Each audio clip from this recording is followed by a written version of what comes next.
Hello everyone, welcome to magnet brains. मैं अभिषेक कुमार। इस video में हम क्या कवर करेंगे, तो इस वीडियो में हम लोग वन शॉट रिवीजन कवर कर रहे हैं और वो भी पार्ट टू किसका, तो ये है स्टैटिस्टिक्स का पार्ट टू। पार्ट वन अभी आप लोग वॉच करके आए हैं और पार्ट टू जो कि आपके टर्म वन में भी आ रहा है, ग्राफ्स पार्ट हो सकता है कि नहीं है, तो इसलिए ये पार्ट थ्री में मैंने रखा है। और उसके बावजूद अगर आ रहा है, आपके स्कूल में पढ़ाया गया है, तो पार्ट थ्री भी आप पूरा वॉच करें।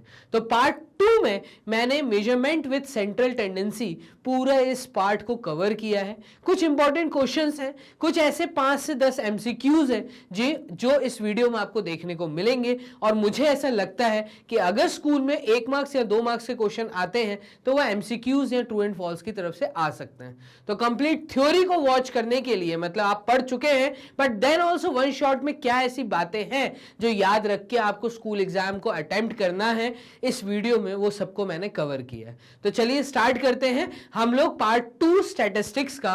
तो थोड़ी सी डेप्थ में चलना। अब आप लोगों ने पार्ट वन में देखा कि किस तरीके से हमने स्टैटिस्टिक्स क्या होता है। सबसे पहले तो हमने वर्ड समझा था कि स्टैटिस्टिक्स होता क्या है, फिर उसके बाद हमने ये समझा था कि टैबुलर फॉर्म मतलब टेबल्स के थ्रू रिप्रेजेंटेशन कैसे होता है। अब पार्ट थ्री अगर आप लोगों ने वॉच किया है तो पार्ट थ्री में एक मैंने रिप्रेजेंटेशन सिखाया है ग्राफ्स के थ्रू। तो क्या ये दो ही तरीके हैं कि जिससे मैं स्टैटिस्टिक्स को स्टडी कर सकता हूं? नहीं, ऐसा नहीं। स्टैटिस्टिक्स का जब टेबल आपके सामने आता है तो उस टेबल को देख के ऐसी कुछ बातें होती हैं, ऐसे कुछ सवाल होते हैं, ऐसे कुछ क्वेश्चन होते हैं जिनको हम लोग सेंट्रल टेंडेंसी के थ्रू भी कैलकुलेट कर सकते हैं। अब सर ये सेंट्रल टेंडेंसी क्या होता है, तो चलिए हम इसके बारे में बात करना स्टार्ट करते हैं। चलो, तो आप लोगों ने थ्योरी चैप्टर में पढ़ा कि किस तरीके से डाटा को वेरियस फॉर्म्स ऑफ, मतलब आप लोगों ने समझा कि किस तरीके से डाटा को वेरियस फॉर्म्स में रिप्रेजेंट किया जाता है, जैसे कि डिस्ट्रीब्यूशन टेबल, बार ग्राफ्स, हिस्टोग्राम्स, फ्रीक्वेंसी पॉलीगन्स। तो ये सारे वो तरीके थे जिसमें मैंने पार्ट वन और पार्ट थ्री में ये चीज सीखा था कि किस तरीके से रिप्रेजेंट किया जाता है स्टैटिस्टिक्स को। मतलब वो जो डाटा हम कलेक्ट करते हैं, रॉ डाटा होता है, उसको अरेंज करते हैं, अरेंज करने के बाद कैसे उसको रिप्रेजेंट करते हैं टैबुलर फॉर्म के अंदर। उसके अंदर दो तरीके हमने समझे, या उस टेबल को देख के हम कैसे ग्राफ फॉर्मेशन कर सकते हैं। तो आपने ये चीजें भी सीखी है, ठीक है। नाउ द क्वेश्चन अराइजेस, अब सवाल ये उठता है कि क्या हमें हमेशा यही दो तरीके पता होने चाहिए? नहीं, ठीक है। Always need to study all the data to make the sense of it. तो by considering only certain representatives of the data, तो हम कुछ ऐसे डाटा होते हैं, कुछ रिप्रेजेंटेटिव्स होते हैं जिनको देख के हम जवाब दे सकते हैं। और this is possible by using measure of central tendency. तो सेंट्रल टेंडेंसी का मतलब सेंटर वैल्यू को देख के भी हम अपने कुछ जवाब बहुत इजी वे में दे सकते हैं। तो डाटा का सेंटर पार्ट सर्च करना, वो मैं इस टॉपिक में आपको कवर करूंगा, जिसमें आपने ये चीजें समझी कि मीन क्या होता है, मीडियन क्या होता है, मोड क्या होता है, ठीक है। छोटी क्लासेस में आपने थोड़ी सी इसकी नॉलेज भी ली थी कि मीन, मीडियन, मोड होता क्या है। 9th क्लास में हमने थोड़ा इसी चीज को डेप्थ में चल के बात की है। तो 9th क्लास में आपको यहां पे एक शब्द मीन देखने को मिल रहा है। मीन जो आपने 8th में भी पढ़ा, जिसको आपने 8th में समझा था कि ये एक एवरेज को ही हम मीन बोलते हैं। और 9th क्लास में इसी मीन को हम लोग एक सिंबल से रिप्रेजेंट करेंगे और वो सिंबल है एक्स बार। तो ये चीज आपको समझनी पड़ेगी कि कैपिटल एक्स बार ये एक सिंबल है जिससे हम रिप्रेजेंट करेंगे अपने मीन को। तो 9th क्लास में क्या अलग है? 9th क्लास में बेसिकली ये सिंबल, और इस सिंबल के लिए एक फॉर्मूला है, मतलब मीन के लिए एक फॉर्मूला है जिसको आपको समझना बहुत जरूरी है। तो क्या लिखा है? द मीन और average of a number of observations is the sum of the values. किसका? सम ऑफ द वैल्यूज, मतलब ऐड करना है वो सारे ऑब्जर्वेशंस जितने आपको दिए। जब आप उन सबको ऐड कर देते हैं, ऐड करने के बाद जब टोटल नंबर ऑफ ऑब्जर्वेशंस के साथ डिवाइड करते हैं तो आपको एक पूरे डाटा का एवरेज पता चलता है। एवरेज मतलब एक मीन पता चलता है। वर्ड अगर मैं एवरेज की बात करूं तो एवरेज का मतलब हम क्या समझते हैं? एवरेज का मतलब जब मेरे सामने बहुत बड़ा एक डाटा होता है तो मुझे ये चीज देखनी है कि ऐसी कौन सी सेंटर वैल्यू है जिससे जो लाई कर रही है मिनिमम पॉइंट की तरह हो मैक्सिमम पॉइंट के बीच में। मतलब ऐसा क्या एवरेज आ रहा है, जैसे कि अगर मैं एक छोटा सा एग्जांपल लूं कि किसी की जेब में 2 रुपए, किसी की जेब में 3 रुपए, किसी की जेब में अगेन 4 रुपए हैं, तो ऐसा एवरेज क्या है कि सबका एक अमाउंट, एक सेंटर वैल्यू मुझे मिल जाए जो 2 रुपए वाला भी उसके पास में लाई करे और 4 रुपए वाला भी उस अमाउंट के आसपास लाई करे।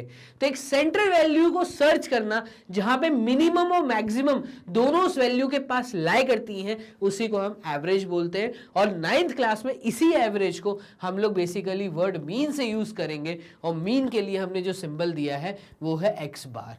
तो आपको ये चीज बेसिक थ्योरी में आपको पता है, ठीक है। थ्योरी के आगे हम लोगों ने इसको कैसे उसको क्वेश्चंस में सॉल्व करना चालू किया है, तो ये हम पढ़ना चालू करते हैं। चलिए इसके तरफ डेप्थ में चलते हैं, एक क्वेश्चन को अपना आधार मानते हैं। ये हमारे एक सामने एग्जाम्पल है, इस एग्जाम्पल के थ्रू हम थ्योरी को समझना चालू करेंगे कि इस चैप्टर में याद रखने वाली बातें क्या क्या है। इस एग्जाम्पल को देखो, 5 लोग हैं जिनको पूछा गया, 5 people were asked about the time in a week they spent in doing social work। तो 5 ऐसे लोगों को हमने पकड़ा जिनसे हमने ये पूछा कि आप दिन में कितने घंटे एक्सपेंड करते हैं सोशल वर्क करने के लिए। सोशल वर्क मतलब किसी की हेल्प करने के लिए, कहीं पे पेड़ पौधे लगाने के लिए, किसी ऐसी कोई ऐसा काम करने के लिए जो कि सोशल एक्टिविटी का पार्ट हो। तो आप कितने घंटे दिन के यूज करते हैं, 5 लोगों से हमने ये सवाल किया। They said 10, 7, 13, 20 and 15 hours। तो एक बंदे ने कहा कि भाई मैं अपने दिन के 10 घंटे जो है वो सोशल वर्क को देता हूं। दूसरा कहता है मैंने 7 घंटे देता हूं, डेली के 7 घंटे। तीसरा बंदा कहता है मैं 13 घंटे देता हूं। चौथा बंदा कहता है मैं अपने 24 घंटे में से 20 घंटे पूरा सोशल वर्क करता हूं। एंड 15 आवर्स, तो 5th पर्सन ने कहा कि मैं 15 घंटे देता हूं।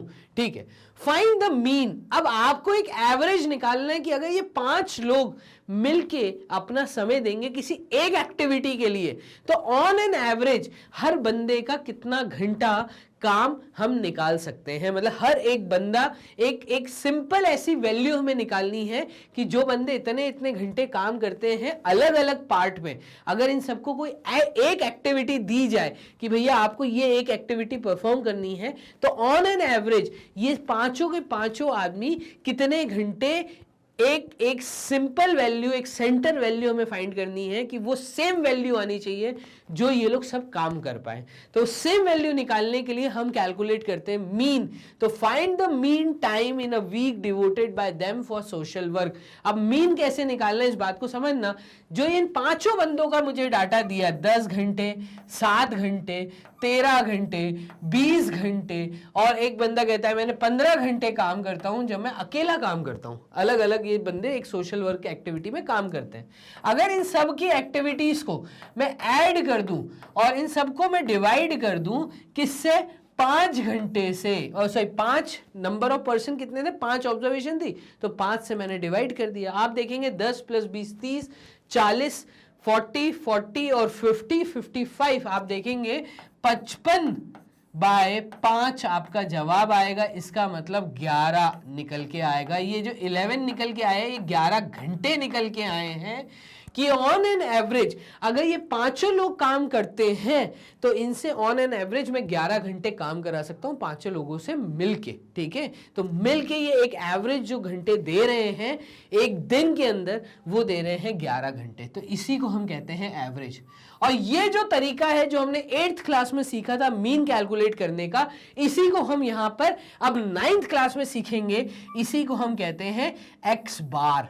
एक्स के ऊपर एक हॉरिजॉन्टल लाइन, और एक्स बार के लिए हम एक सिंपल सा फॉर्मूला कहते हैं कि भाई ऐड करना है। ऐड के लिए हम शब्द यूज करते हैं समेशन, SUMMATION, समेशन। तो समेशन का मतलब एक ई नुमा एक ऐसा सिंबल होता है जिसको हम समेशन कहते हैं।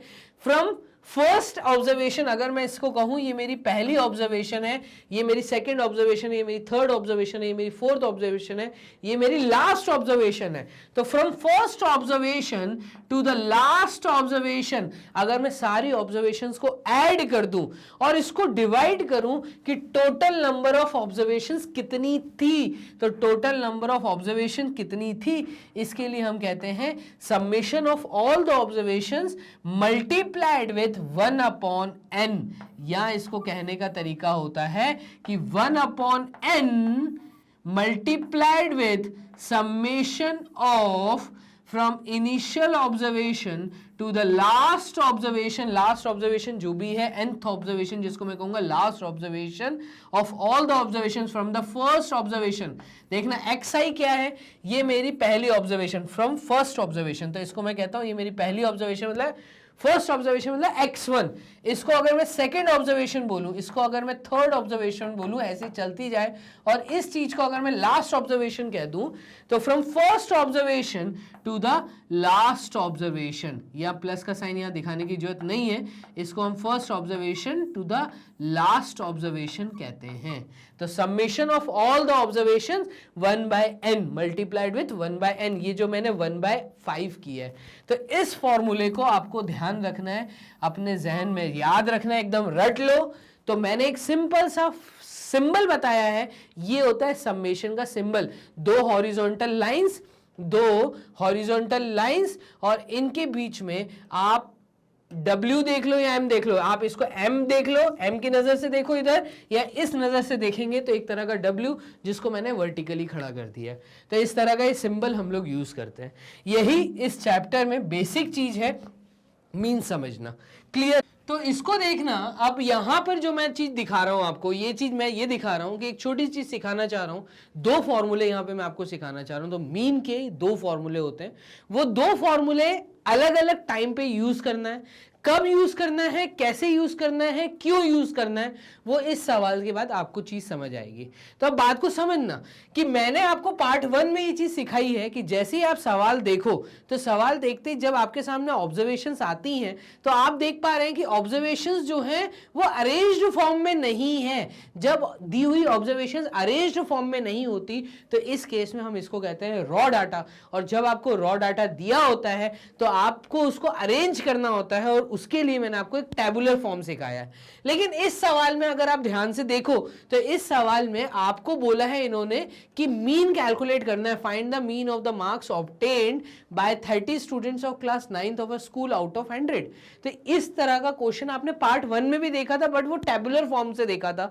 यहां पे हमें मीन कैलकुलेट करना है। अब आप कहोगे सर अभी तो आपने एक फॉर्मूला सिखाया और आपने अभी बताया कि मीन निकालने के लिए ये सिंबल का यूज होता है, और इस सिंबल के लिए आपने बताया कि जितनी ऑब्जर्वेशन दी है तो नंबर ऑफ ऑब्जर्वेशंस कितनी दी हैं उनको काउंट कर लो।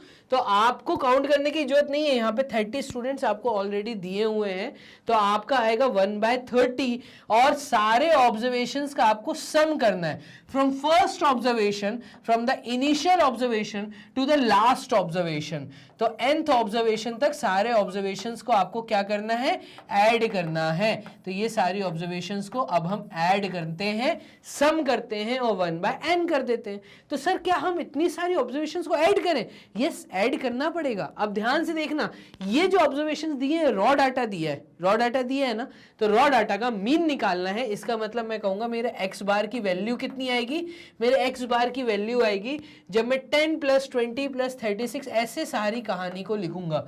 कैसे? 10 + 20 + 20 36 + 92 + 95।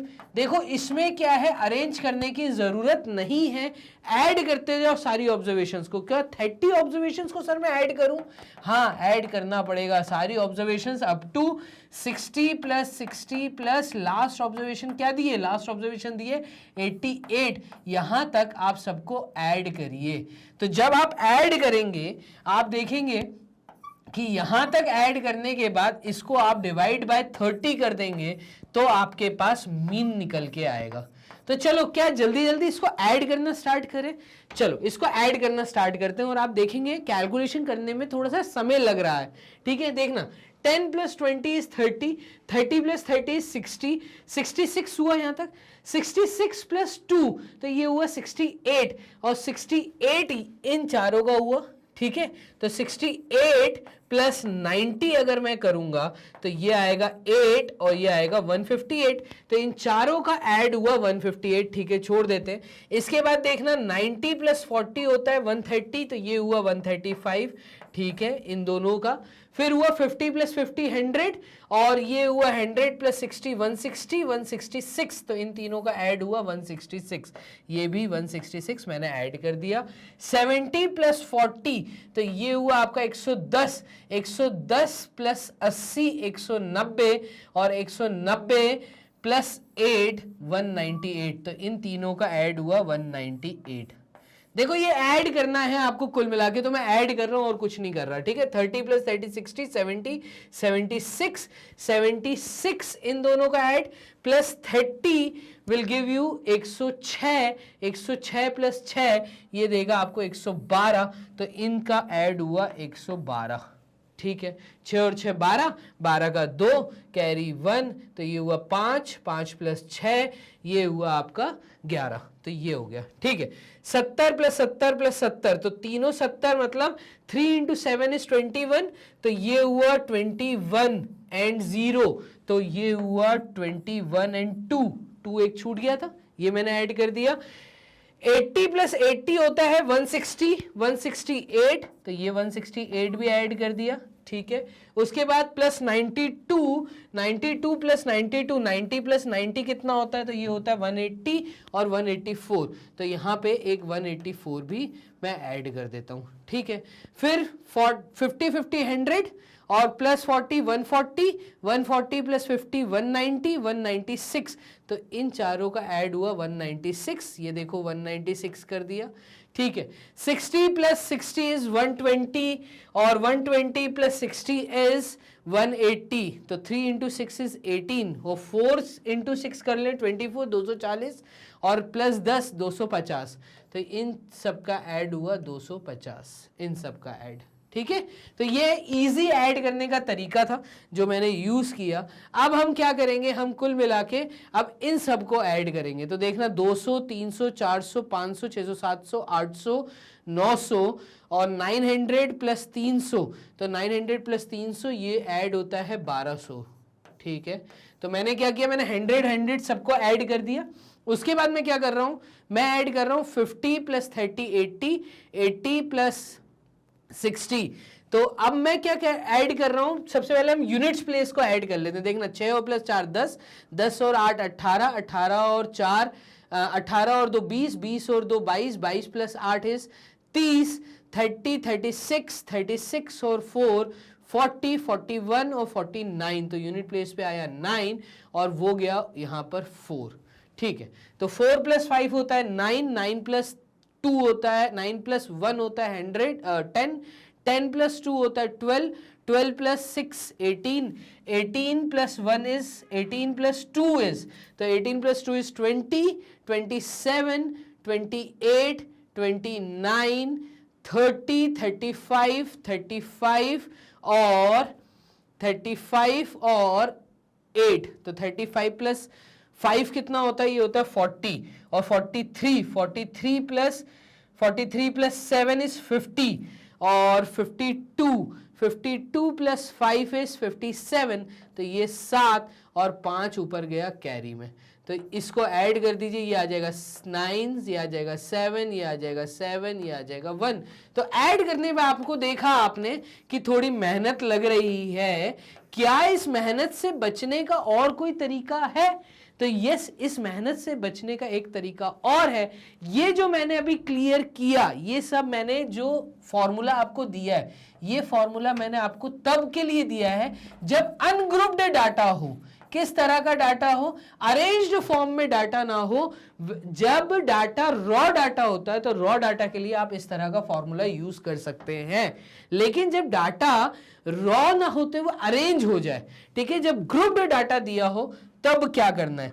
तो ये जो है ये मैंने फॉर्मूला यूज करवाया है आपको रॉ डाटा के लिए, इस चीज को आप याद रखिएगा। जब आपके सामने रॉ डाटा होता है, नंबर ऑफ ऑब्जर्वेशंस कम होती हैं, तब ये फॉर्मूला यूज करना है। लेकिन अब हमारी बात आती है कि यही डाटा के ऊपर अगर मैं बात करता हूं, डाटा यही है और इस डाटा को अगर मैं अरेंज कर देता हूं, जो मैंने पार्ट 1 में सीखा था कि अरेंज कर दो इस तरह के डाटा को और इसको टैबुलर फॉर्म में बदल दो। किस में बदलना है? टैबुलर फॉर्म में। तो आपका काम आसान हो जाएगा मीन कैलकुलेट करते समय। और जो फॉर्मूला अब मैं बता रहा हूं वो फॉर्मूला है जो मीन आपको कैलकुलेट करना है, ठीक है। इससे पहले वाला था किसके लिए? रॉ डाटा के लिए। अब मैं आपको दे रहा हूं अरेंज्ड डाटा के लिए। तो जब डाटा अरेंज्ड होता है तब मीन कैसे निकालते हैं, तो फॉर्मूले में छोटे से चेंजेस आ जाते हैं, उस पे हम मूव करते हैं। तो चलिए ये डाटा है। अब यहाँ पे ये बोल रहा है कि इसी प्रोसेस को, क्योंकि ये प्रोसेस टाइम कंज्यूमिंग था, तो let us form frequency distribution table. तो हम क्या करते हैं, हम फ्रीक्वेंसी डिस्ट्रीब्यूशन टेबल बना लेते हैं। तो चलिए हम फ्रीक्वेंसी डिस्ट्रीब्यूशन टेबल बना लेते हैं बेस्ड ऑन द वही डाटा जिसपे अभी हमने फ्रीक्वेंसी निकाली थी, ठीक है। तो इसी डाटा को जब आप अरेंज करोगे, तो मैंने आपको सिखाया था पार्ट 1 में कि भैया जब भी रॉ डाटा दिया हो और आपको सिर्फ बनाना है फ्रीक्वेंसी डिस्ट्रीब्यूशन टेबल, तो उस समय दिमाग मत लगाना। जो भी आपको दिया है पहला कॉलम आपका मार्क्स होगा, जिसके अंदर आपको वेरिएट्स लिखने हैं। वेरिएट्स क्या होते हैं, पार्ट 1 में मैंने समझाया है। देखना, सबसे छोटी वैल्यू है यहाँ पे 10, फिर है 20। तो 10 से छोटा कुछ नहीं दिख रहा, तो मुझे यहाँ पे 10 दिख रहा है। 10 के बाद मुझे 20 दिख रहा है। 20 से छोटा मुझे कुछ नहीं दिख रहा। 20 से छोटा मुझे कुछ नहीं दिख रहा, ठीक है। अब 30, तो 30s की लाइन में मुझे यहाँ पे से 36 दिख रहा है और कुछ नहीं दिख रहा। 36 से छोटा कुछ नहीं दिख रहा। तो 20 के बाद 36 है और 36 के बाद मुझे दिख रहा है 40। तो 36 के बाद मुझे 40 से छोटा कुछ नहीं दिख रहा।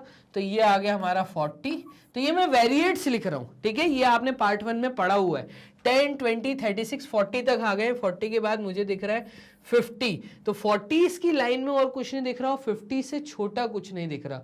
तो 50 से छोटा कुछ नहीं है, 50 है। 50 के बाद एक मुझे दिख रहा है 56 और 56 के बाद मुझे दिख रहा है 60। 60 से बड़ा, 60 से बड़ा मुझे सिर्फ 70 दिख रहा है। 60 से बड़ा और कुछ नहीं है, ठीक है। तो ये आ गया 70 तो 60 हो गया, 70 की एंट्री हो गई, ठीक है। 70 के बाद यहाँ पे 80 दिख रहा है। 80 नहीं, 70 के बाद मुझे 72 दिख रहा है। तो 72 की एंट्री हो गई, ये लीजिए 72 की एंट्री कर दी। 72 के बाद 80 की एंट्री हो जाएगी, 88 की एंट्री हो जाएगी, ठीक है। तो 72 के बाद 70, 72, 80 एंड 88 की एंट्री हो गई। तो इसी तरीके से हम वेरिएट्स फॉर्म करते हैं, ठीक है। 88 की हो गई, उसके बाद 90 की एंट्री कहीं नहीं है, उसके बाद डायरेक्टली 92 की एंट्री मुझे दिख रही है, ठीक है। तो 92 और फिर 92 के बाद 95। तो यहाँ पे मैं लिख देता हूँ, थोड़ा छोटा करके लिख देते हैं, सुनिए। इन सब को थोड़ा सा छोटा करके लिख दीजिए, काम आसान हो जाएगा। देखिएगा यहाँ पे मैं लिख देता हूँ 10, 10 के बाद मैंने लिख दिया 20, 20 के बाद मैंने लिख दिया यहाँ पर 36, 36 के बाद मैंने यहाँ पे लिख दिया 40, 40 के बाद मैंने लिख दिया यहाँ पर 50, 50 के बाद 56, 56 के बाद 60, 60 के बाद 70, 70 के बाद 80, 70 के बाद 72, देन 80, 80 के बाद 88 की एंट्री थी, 80 के बाद 88 की एंट्री थी और फिर 92 की एंट्री थी, ठीक है। अब हमने क्या पढ़ा था? हमने पढ़ा था मार्क्स के बाद इनकी आती है फ्रीक्वेंसी, टेली मार्क्स, और फिर आती है फ्रीक्वेंसी। तो फ्रीक्वेंसी लिखनी है। अब इस चीज को ध्यान से देखना, 10 कितनी बार आया है। तो यहाँ पे हम 10 काउंट कर लेते हैं कि पूरे डाटा में 10 कितनी बार है। तो एक के बाद फिर 10 कहीं नहीं है, तो 10 आया है सिर्फ 1 टाइम्स, ठीक है। 20 कितनी बार आया है? तो 1, फिर उसके बाद बस खत्म। तो 20 भी 1 टाइम्स आया। 36 कितनी बार आया है? तो 1, फिर उसके बाद यहाँ 2, यहाँ 3, फिर बस, तो ये हो गया 3। 40 कितनी बार आया है? तो 40 आया है 1, 1 के बाद 2, 3, 3 के बाद 4, तो यहाँ पे 40 है 4 टाइम्स, ठीक है। फिर 50 कितनी बार है? तो 51, 1 के बाद यहाँ पे कहीं नहीं है, 1 के बाद ये 2 और 3, तो 50 आया है 3 टाइम्स। 56 कितनी बार आया है? तो 56 आया है 1, फिर 2, सिर्फ 2 टाइम्स 56 आया है, ठीक है। 60 कितनी बार आया है? तो 1, फिर उसके बाद 2, 3, 4, तो 4 टाइम्स आया है 60। फिर 70 कितनी टाइम्स आया है? तो 70 आया है ऊपर वाली लाइन में 1, नीचे वाली लाइन में 2, 3 और 4, तो 4 टाइम्स आया है 70। 72 कितनी टाइम्स आया है? तो यहाँ पे आया है 1, फिर उसके बाद बस 72 आया है 1 टाइम्स। 80 कितनी बार आया है? तो 1, 1 के बाद बस, तो 80 आया 1 टाइम्स। इसके बाद 88 कितनी बार आया है? तो 88 आया 1, 2, तो 2 टाइम्स 88 आया है। फिर उसके बाद 92, तो 1, 2, 3 टाइम्स आया है 92। 88 आया था 2 टाइम्स ना, 1 एंड 2, तो 1 एंड 2 टाइम्स 88 था, ठीक है। तो 88 यहाँ पे 2 टाइम्स था, 88 टाइम्स नहीं था, 2 टाइम्स था, ठीक है। 92 3 टाइम्स था और 95 जो है 1 टाइम्स है। देखिएगा 95 कहाँ पर छोड़ दिया था हमने? ये छोड़ दिया था, तो सबकी एंट्री हो गई। अब हमें करना क्या है? तो कुल मिला के मैं कर क्या रहा हूँ, 95 यहाँ पे 1 टाइम्स आया है। कर क्या रहा हूं मैं? आपको एक दूसरा फॉर्मूला सिखा रहा हूं जो कि अरेंजमेंट के लिए है। जब डाटा अरेंज फॉर्म में मिलता है या अरेंज करने को बोलते हैं, अरेंज करने के बाद अगर वो हमें मीन कैलकुलेट करने को बोलते हैं, तो इस समय आपको क्या करना है? आपको इन सारी ऑब्जर्वेशंस को, first observation, second observation, third observation, variates को मानना है। और इसको मतलब किसको? मार्क्स को, ऑब्जर्वेशंस को आपको फ्रीक्वेंसी के साथ मल्टीप्लाई करना है, जिसको हम कहते हैं XI/FI। तो ये चीज आपको समझ आनी चाहिए। XI/FI क्या होता है? जो ऑब्जर्वेशंस दिए हैं उसके अंदर जो तुमने वेरिएट्स निकाले, उस वेरिएट्स को फ्रीक्वेंसी के साथ मल्टीप्लाई कर दो। तो 10 × 1 होता है 10, ठीक है। उसका 20 × 1 होता है 20। फिर 36 × 3 कितना होता है? तो 3 × 6 होता है 18, 18 का 8, कैरी 1, 3 × 3 9 और 10, ठीक है। 40 × 4 कितना होता है? तो ये होता है 160, ठीक है। 50 × 3 कितना होता है? तो ये होता है 150। फिर उसके बाद 56 × 2, तो 2 × 6 इज 12, 12 का 2, कैरी 1, 5 × 2 इज 10 एंड 11, ऐसे ही इंटू 4, 60 × 4, तो 4 × 6, तो 4 × 6 इज 24, ये आ गया 240, ठीक है। फिर है आपका 70 × 4, तो 4 × 7 इज 28, ये हो जाएगा 280। ऐसे 72 80, यहाँ पे आएगा 72, यहाँ पे आएगा 80। फिर उसके बाद 88 × 2, तो 2 × 8 इज 16, 16 का 6, कैरी 1, 2 × 8 इज 16 एंड 17, ठीक है। 2 × 3 इज 6, ठीक है। 2 × 9 इज 18, तो ये 186 आ गया। और 95 × 1 इज 95।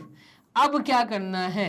जब आप XI/FI लिख देते हैं तो मीन निकालने का फॉर्मूला हो जाता है कि समेशन ऑफ XI/FI, मतलब समेशन क्या है? Summation of all this from first observation to the last observation, from first observation to the last observation of all this, इन सबको अभी आपको ऐड करना है, divided with summation of FI। इस चीज को आपको समझना है। जो फ्रीक्वेंसी निकलती है, इन फ्रीक्वेंसी को भी ऐड करना है।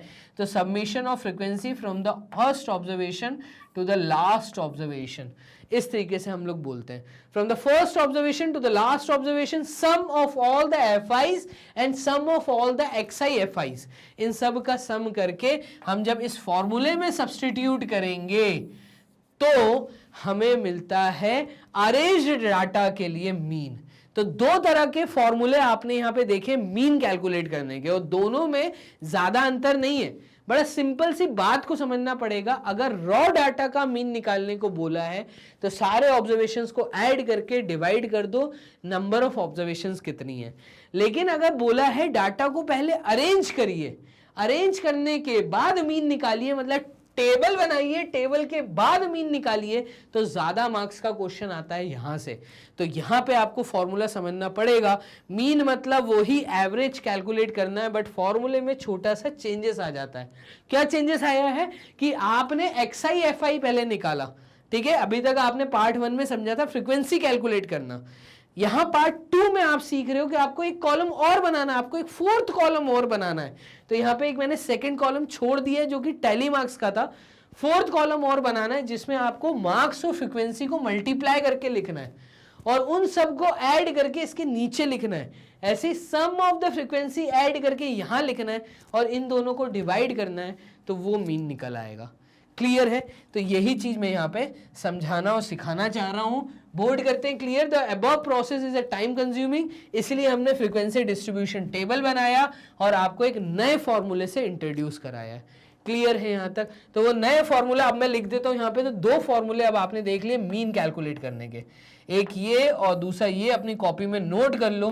पहला फॉर्मूला ये, दूसरा ये। पहला फॉर्मूला कहता है कि 1/n मतलब सारे नंबर ऑफ ऑब्जर्वेशंस कितने हैं multiplied with sum of all the observations from the first observation to the last observation, from first observation to the last observation, nth observation, जो भी लास्ट ऑब्जर्वेशन दिए उन सबको ऐड करके जब मैं लिखता हूं, इस समेशन का मतलब ही सम करना है। ठीक है, तो ये मैंने लिख दिया है। क्लियर? वेयर, यहां पे मैं लिख देता हूं where small n is equals to total number of observations, total number of observations. This sign means summation, SUMMATION, summation का ब्रैकेट में मैं लिख देता हूं sum। ठीक है, sum, ये साइन समेशन के लिए। ठीक है, and xi to the xnth observation क्या है? From xi is the first observation, x1 मतलब xi मतलब x1, तो मैं ऐसा लिख देता हूं इसके यहाँ पे डिनोमिनेटर में, मतलब x के यहाँ बेस में जब मैं 1 लिखता हूं तो ये मेरी फर्स्ट ऑब्जर्वेशन है। ठीक है, ऐसे ही जब मैं x2 लिखता हूं तो ये मेरी सेकेंड ऑब्जर्वेशन है, और ऐसे ही जब मैं xn लिखता हूं तो इसका मतलब ये मेरी nth ऑब्जर्वेशन की वैल्यू है, nth ऑब्जर्वेशन की वैल्यू है। क्लियर है ये बातें? तो इसके ऊपर बेस बहुत अच्छे अच्छे कैलकुलेशंस आते हैं, एमसीक्यूज आते हैं। ठीक है, 1 मार्क्स 2 मार्क्स के क्वेश्चन भी आते हैं और ज्यादा मार्क्स के भी आते हैं। एक फॉर्मूला आपने पढ़ा है कि summation of xi fi upon summation of fi। ठीक है, तो एक ये था। इस फॉर्मूले को आप लोगों ने पढ़ा है फ्रॉम द फर्स्ट मतलब initial observation to the nth observation to the last observation, the initial observation to the last observation. जब मैं यहां पे बोलता हूं आई, तो आई का मतलब होता है इनिशियल ऑब्जर्वेशन। ये सब चीजें आप अपनी कॉपी में नोट कर लीजिए तो ही फायदा मिलेगा, और ये याद रखने वाली बातें हैं। ठीक है, अब यहां पे मैं लिख देता हूं फॉर्मूला 2 में वही सेम चीजें। एक्सआई एफआई क्या है, बस वो मैं लिख देता हूं where X I F I is what, marks multiplied with frequency. कितनी फ्रीक्वेंट आई है, कौन सा वेरिएट कितना फ्रीक्वेंट था। ठीक है, तो मार्क्स मल्टीप्लाइड विथ फ्रीक्वेंसी, ये था एक्सआई एफआई। और एफआई का मतलब अकेला जब मैं बात करता हूं तो ये होता है सिर्फ फ्रीक्वेंसी। क्लियर है? तो वीडियो को पॉज करो, अपनी कॉपी में नोट करो और फिर आगे बढ़ते हैं। चलिए, यहां तक आप लोगों ने सब कुछ नोट कर लिया है, बोर्ड कर लेते हैं। क्लियर? और बढ़ते हैं आगे। आगे क्या है और डेप्थ में चलते हैं। देखना, इसमें देखना ये कह रहा है the second part for measure of central tendency is called the median. अब ये क्या बोल रहा है कि अभी तक तो आपने समझे हैं मीन, कि मीन क्या होता है, और मीन के दो फॉर्मूले आपने देख लिए हैं। एक दूसरा तरीका और होता है सेंट्रल टेंडेंसी कैलकुलेट करने का, जिसको हम कहते हैं मीडियन। अब जैसा कि शब्द है मीडियन मतलब मिडिल वैल्यू, तो जो ऑब्जर्वेशन आपको दी हैं उन ऑब्जर्वेशंस को, मीडियन होता क्या है, the median is that value of a given number of observation, जो ऑब्जर्वेशंस दी हैं उन ऑब्जर्वेशंस को जब बीच में से डिवाइड कर दिया जाए, एग्जैक्टली बीच में से तोड़ दिया जाए, तो वो जो सेंट्रल वैल्यू आती है ना, सेंट्रल टेंडेंसी तो कैलकुलेट कर रहे हो, जो सेंट्रल वैल्यू एकदम मिडिल वैल्यू पूरी दी हुई ऑब्जर्वेशंस को दो पार्ट में अलग करते समय जो एकदम सेंटर की वैल्यू आती है उसी को हम कहते हैं मीडियन। बस इतना याद रखना। हाफ मार्क्स की डेफिनेशन पे based true and false MCQ आपसे पूछे जा सकता है कि भाई मीडियन का मतलब क्या। मीडियन का मतलब मिडिल वैल्यू। मिडिल वैल्यू जब आप ऑब्जर्वेशंस को दो पार्ट में अलग कर दोगे, ठीक है। तो the median is that value of the given number of observations which divides it into exactly two parts, exactly दो टुकड़ों में जब ऑब्जर्वेशंस को अलग कर दिया जाता है। अब यहां पे बात को समझना कि आपको जो ऑब्जर्वेशंस दी हैं, अब एकदम एग्जैक्टली टू पार्ट कैसे करोगे, तो यहां पे भी तुम्हें दो फॉर्मूले पढ़ने हैं। वो दो फॉर्मूले क्या और कैसे बने, वो दो फॉर्मूले क्यों बने, मैं तुम्हें वो बता रहा हूं। अब बात को समझना। मान लो तुम्हें मैं यहां पे 5 ऑब्जर्वेशन दे देता हूं, कोई भी 5 ऑब्जर्वेशन दे देता हूं, और मैं तुमसे कहता हूं कि इन 5 ऑब्जर्वेशंस को दो अलग अलग पार्ट में कर दो। तो आप कहेंगे सर फर्स्ट पार्ट तो ये हो गया, सेकेंड पार्ट ये हो गया, ये जो एक ऑब्जर्वेशन है जो एकदम सेंटर में आई है यही आपका मीडियन है। एकदम सही। अगर आपके मन में भी यही बात आई थी तो एकदम सही आई। ये जो मिडिल वैल्यू आती है ना यही मीडियन है, ठीक है। लेकिन ये तब आएगी जब दी हुई ऑब्जर्वेशंस अगर आप काउंट करो तो वो ऑड होंगी। इस चीज को समझना। यहां पे दो फॉर्मूले बनते हुए दिखेंगे। अगर दी हुई ऑब्जर्वेशंस ऑड हैं तो निकालना बहुत आसान हो जाता है मीडियन को। बट अगर दी हुई ऑब्जर्वेशंस इवन नंबर्स में है, इवन नंबर्स का मतलब अगर आपके सामने 6 ऑब्जर्वेशन आ गई, अब बात को समझना, अगर आपके सामने 6 ऑब्जर्वेशन आई, 1 2 3 4 5 6, तो इन 6 ऑब्जर्वेशन का जो आप एकदम सेंटर पार्ट करोगे, एकदम बीच में से तोड़ोगे, मतलब ये 3 टुकड़े एक और ये 3 टुकड़े एक, तो यहां पे आपके दो पार्ट बनते हुए आपको दिखेंगे, first part and second part. इनके सेंटर में ये जो वैल्यू आएगी ये मीडियन होगा, ठीक है। लेकिन आप कहोगे सर सेंटर में तो कुछ दिख ही नहीं रहा, तो यही तो फॉर्मूला बन रहा है। तो दो फॉर्मूले बनते हैं, एक ऑड नंबर ऑफ ऑब्जर्वेशंस के लिए, एक इवन नंबर ऑफ ऑब्जर्वेशंस के लिए। ये चीज आपको समझनी है। So when the data is arranged in ascending order the median of ungrouped data is calculated। अब एक चीज और ध्यान रखनी है कि जब भी मीडियन कैलकुलेट करना है, जब भी आपको मीडियन कैलकुलेट करना है तो डाटा को अरेंज करना बहुत जरूरी है। और किसी भी ऑर्डर में अरेंज कर सकते हैं, चाहे आप उसको असेंडिंग ऑर्डर में करो, चाहे आप उसको डिसेंडिंग ऑर्डर में करो। लेकिन सबसे पहले असेंडिंग या डिसेंडिंग ऑर्डर में डाटा को अरेंज करने के बाद ही आपको उसको दो पार्ट्स में तोड़ना है। क्लियर है। अब उस समय आपको काउंट करना है कि दी हुई ऑब्जर्वेशंस ऑड है या इवन है, ठीक है। तो नंबर ऑफ ऑब्जर्वेशंस काउंट करनी है। टोटल नंबर ऑफ ऑब्जर्वेशन कितनी है, सम करने को नहीं बोल रहा, टोटल नंबर ऑफ ऑब्जर्वेशंस कितनी है। क्लियर है यहां तक। चलो एक चीज समझना, अब वो दो फॉर्मूले क्या बनते हैं। तो जब भी आपके सामने ऑड नंबर ऑफ ऑब्जर्वेशंस आएंगी, मतलब दी हुई ऑब्जर्वेशंस की संख्या ऑड होगी। ऑड होगी का मतलब या तो दी हुई ऑब्जर्वेशन 3 है, ठीक है, या 5 है, या 7 है, या 9 है, या 11 है, 13 है। ऑड इन वैल्यूज, ऑड नंबर्स दिए हुए हैं, अगर ऑब्जर्वेशंस ऑड नंबर्स में दी है तब फॉर्मूला यूज होता है n+1/2। क्या बोला मैंने, n+1।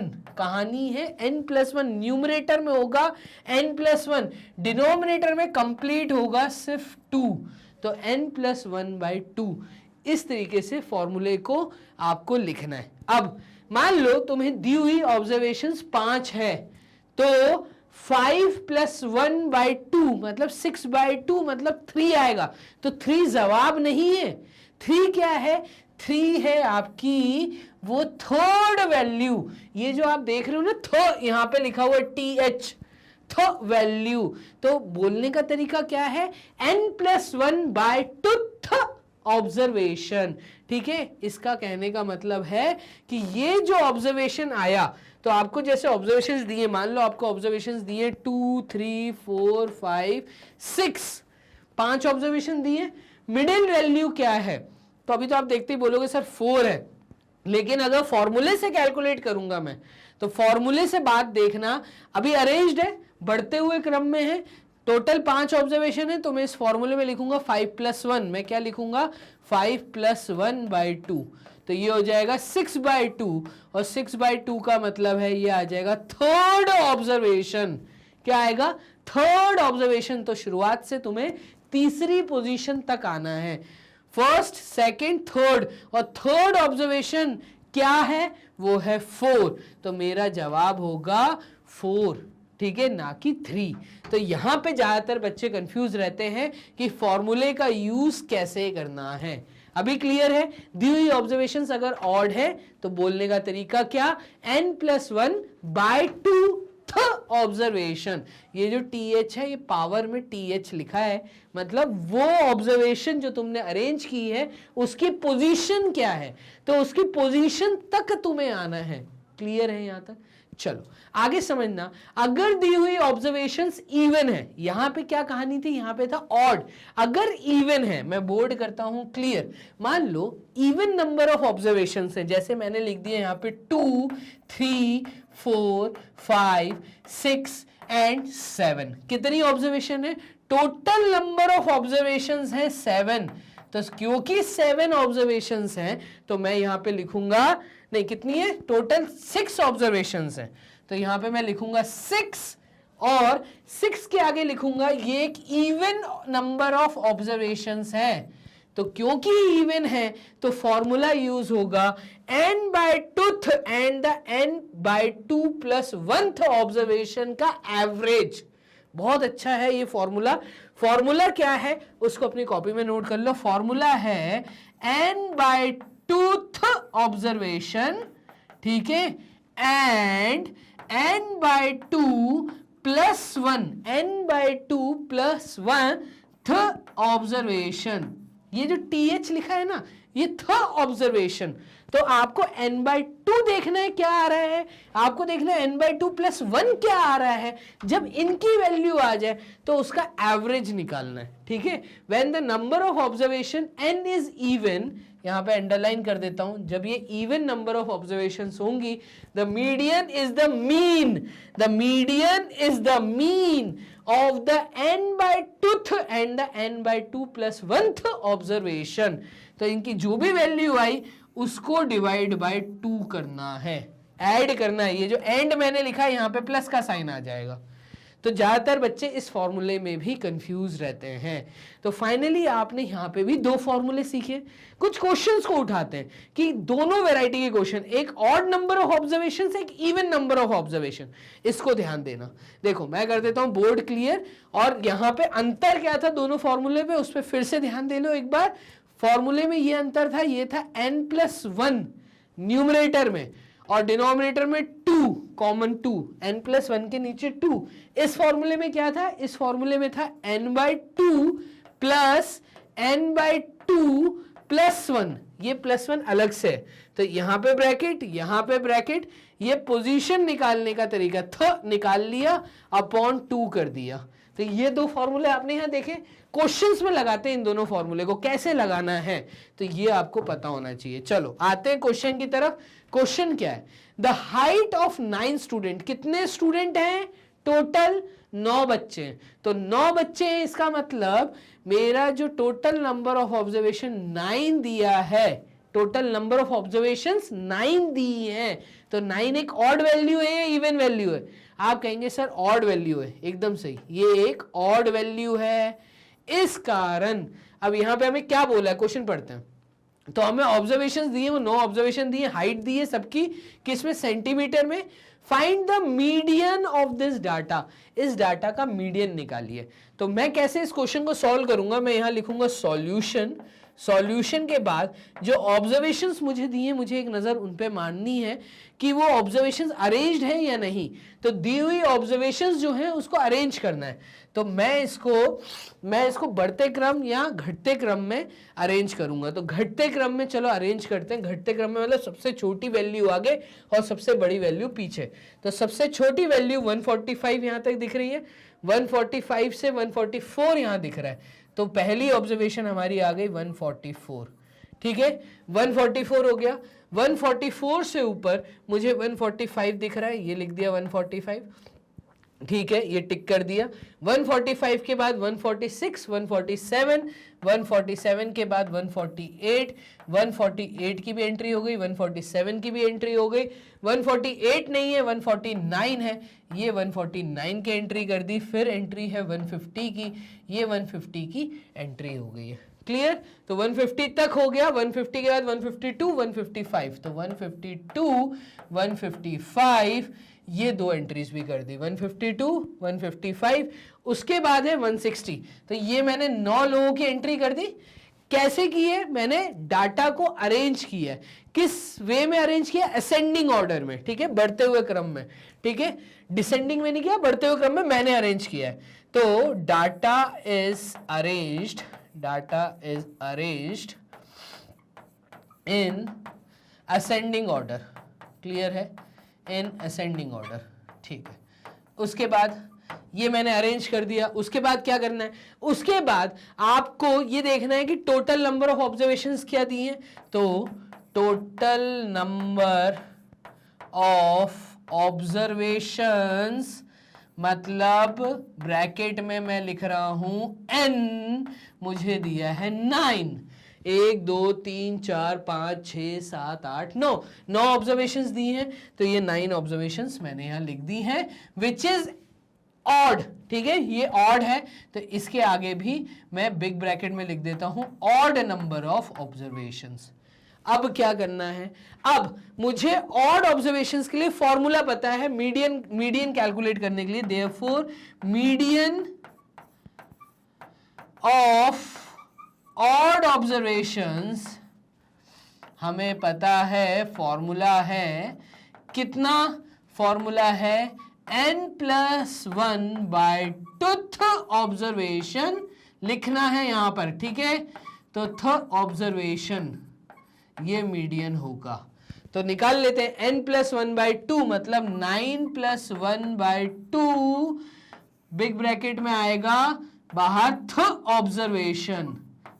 ऑब्जर्वेशन ये आ गया, विच इज इक्वल्स टू n+1/9+1 का मतलब होता है 10, 10/2 का मतलब होता है 5, यही होता है 5 आया, बट 5 की पावर में आएगा 5th ऑब्जर्वेशन, ये आ गई 5th ऑब्जर्वेशन।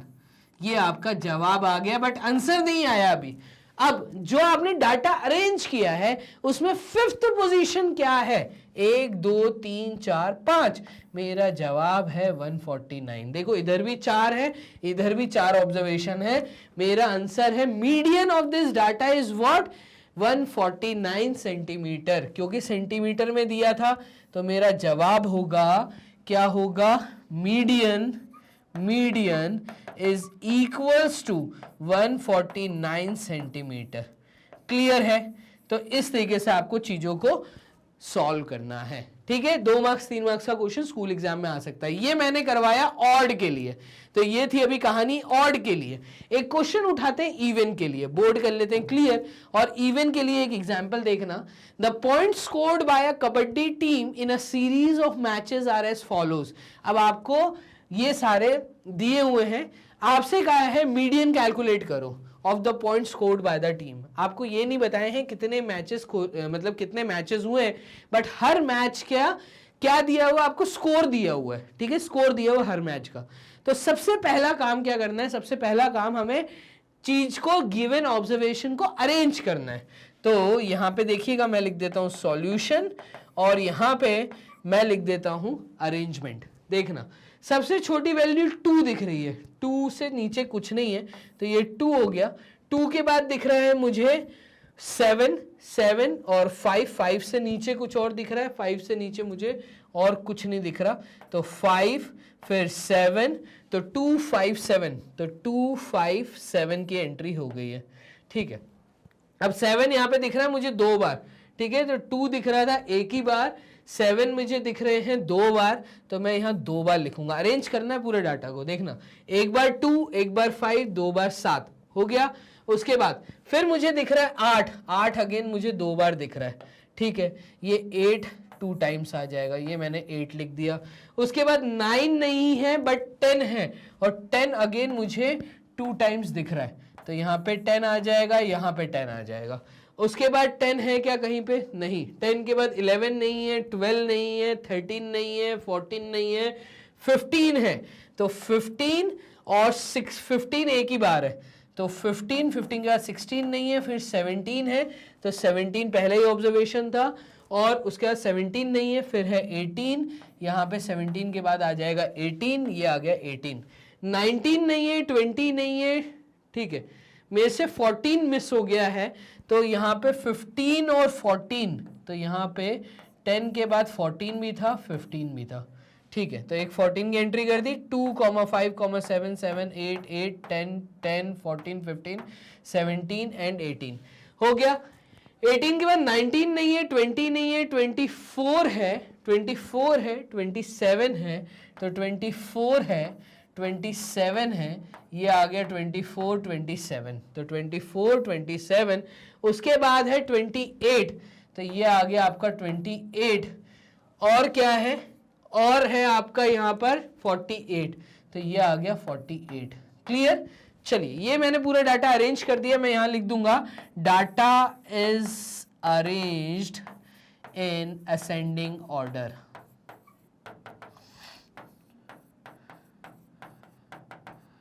अब आगे क्या करना है?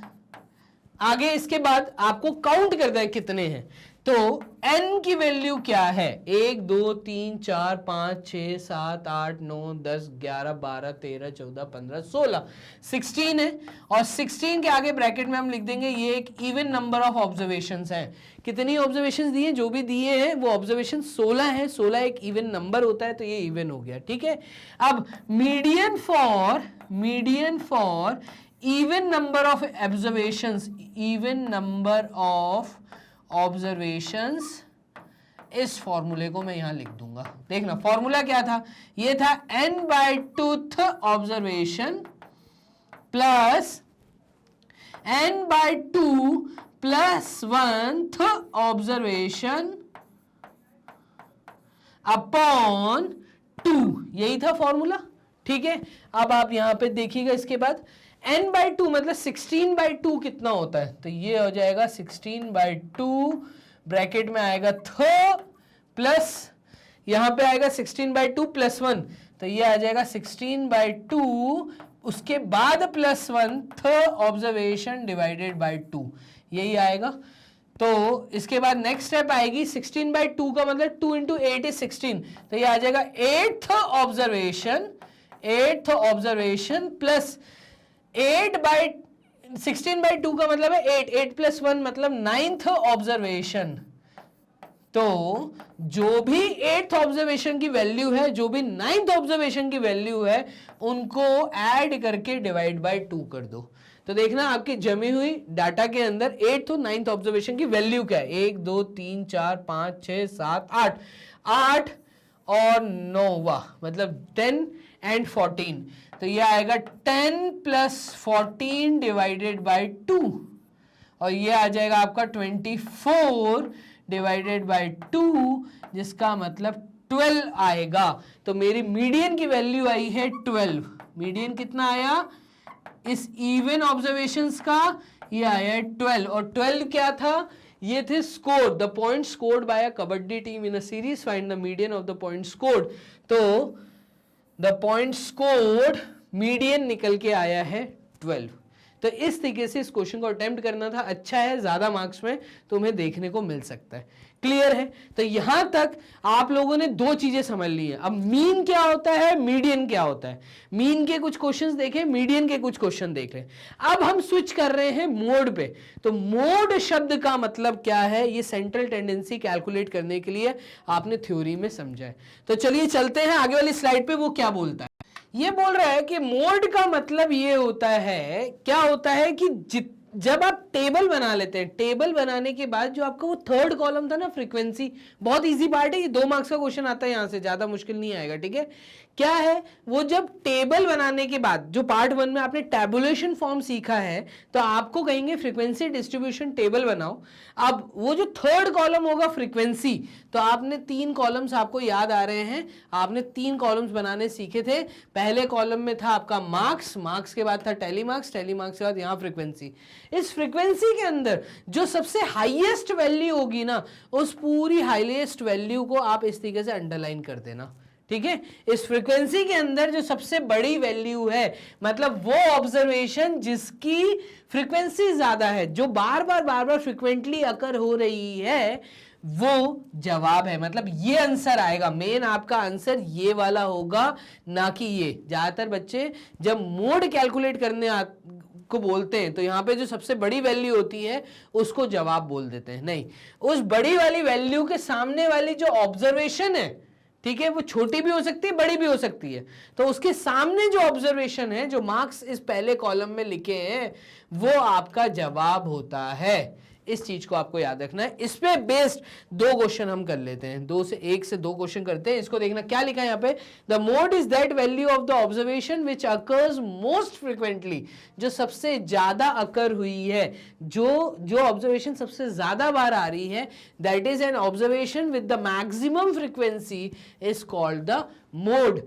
ऑब्जर्वेशन आपका जवाब है, ना कि फ्रीक्वेंसी। इस चीज को आप याद रखना, फ्रीक्वेंसी कितनी ज्यादा है, उसके सामने वाली कौन सी ऑब्जर्वेशन है, वो आपका मोड है। तो ये आपको पता होना चाहिए। देखना सवाल, देखना सवाल किस तरह का है। ये कह रहा है find the mode of the following marks obtained by 20 student. तो ये 20 बच्चों का डाटा दिया है, इसके अंदर मोड कैलकुलेट करना है। 20 स्टूडेंट से मोड कैलकुलेट करना है। अब बात को समझना, मोड तभी कैलकुलेट होगा जब डाटा अरेंज्ड होगा। तो आप सबसे पहले तो डाटा को अरेंज करो। तो क्यों ना हम डाटा को अरेंज करें। सबसे छोटी वैल्यू यहाँ पे दिख रही है 2, तो ये मैंने लिख दिया 2 के बाद दिख रहा है 3, तो ये 2 आ गया, ये 3 आ गया, और फिर एक 3 और दिख रहा है, तो इस 3 की भी मैंने एंट्री कर दी। ठीक है, तो 2 एक ही बार है, 3 2 बार है, 4 2 बार है, तो ये 2 बार एंट्री कर दी, ये 4 रहा, ये 4 रहा, और एक और बार 4 है यहाँ पर, तो 3 4 की एंट्री हो गई है। फिर है आपका 5, ठीक है, तो 5 की एंट्री हो गई 2 बार, तो ये 2 बार 5 की एंट्री हो गई।